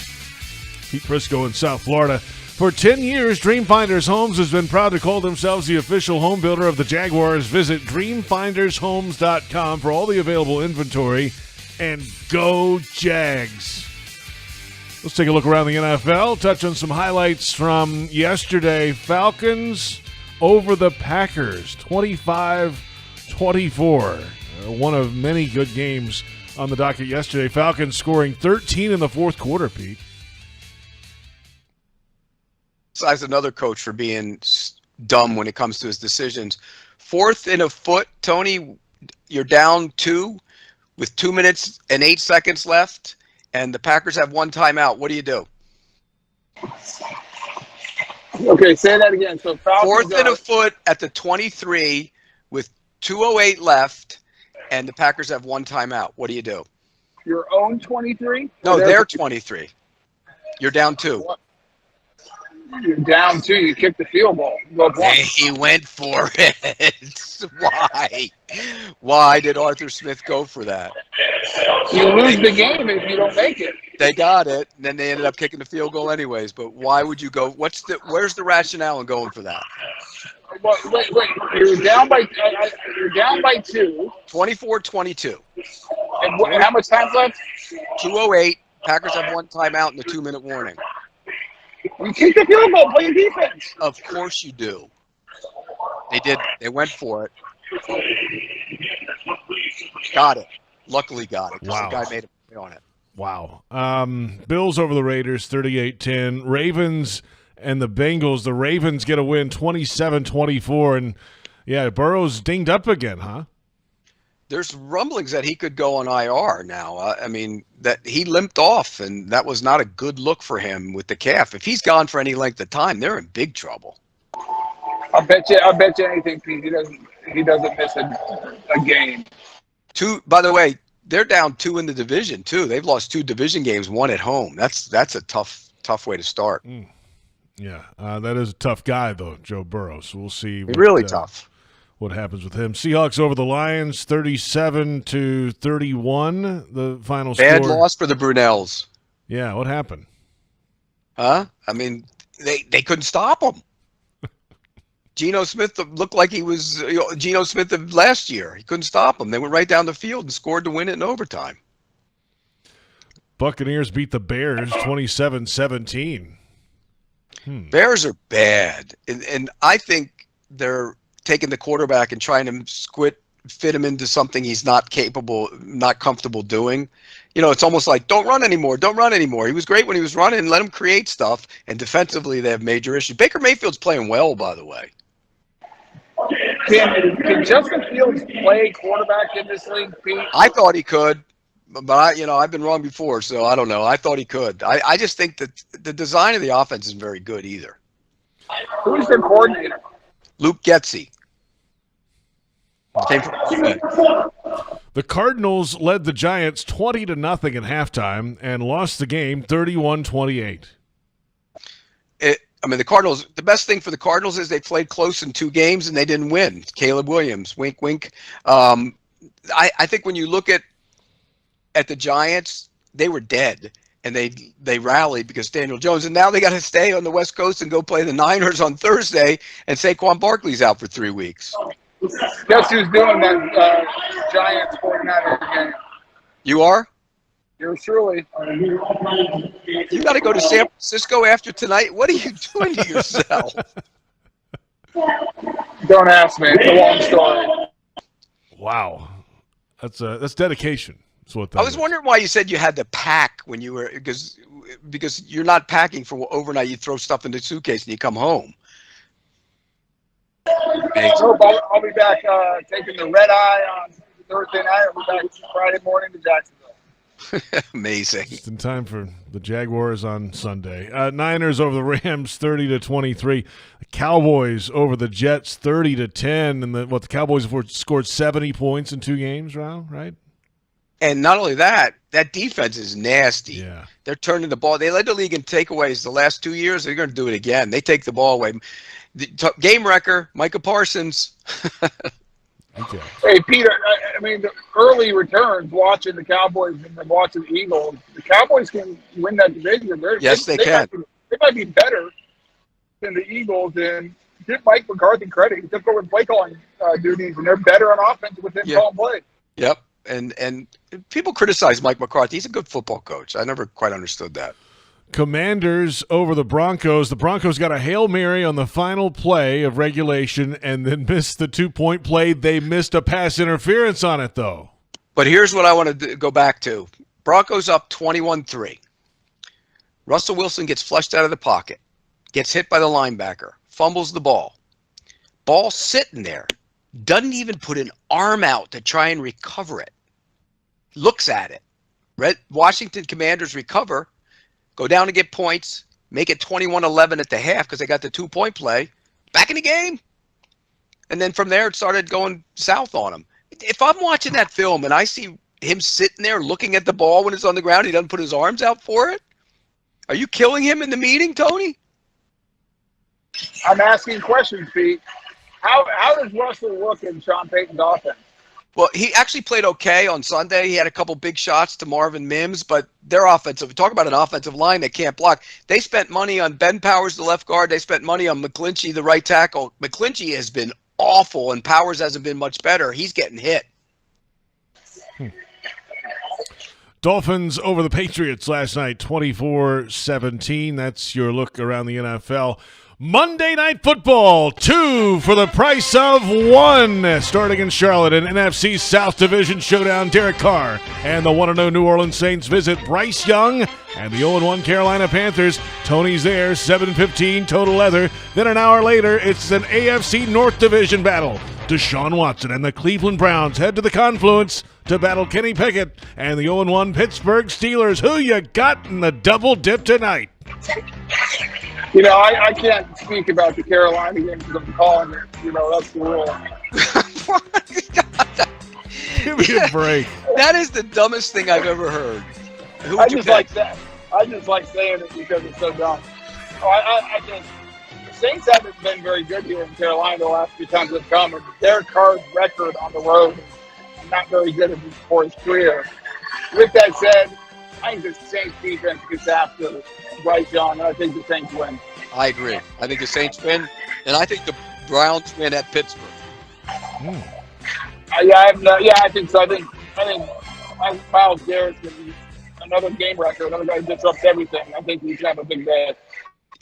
Dan Moore the left tackle was terrible last week. The right tackle's probably not going to play. They're going to start a rookie at right tackle and Broderick Jones. I think Myles Garrett and gang is going to have a field. Zadarius Smith had a good day too last week. Run, Kenny. Run. Yeah. Have fun back there.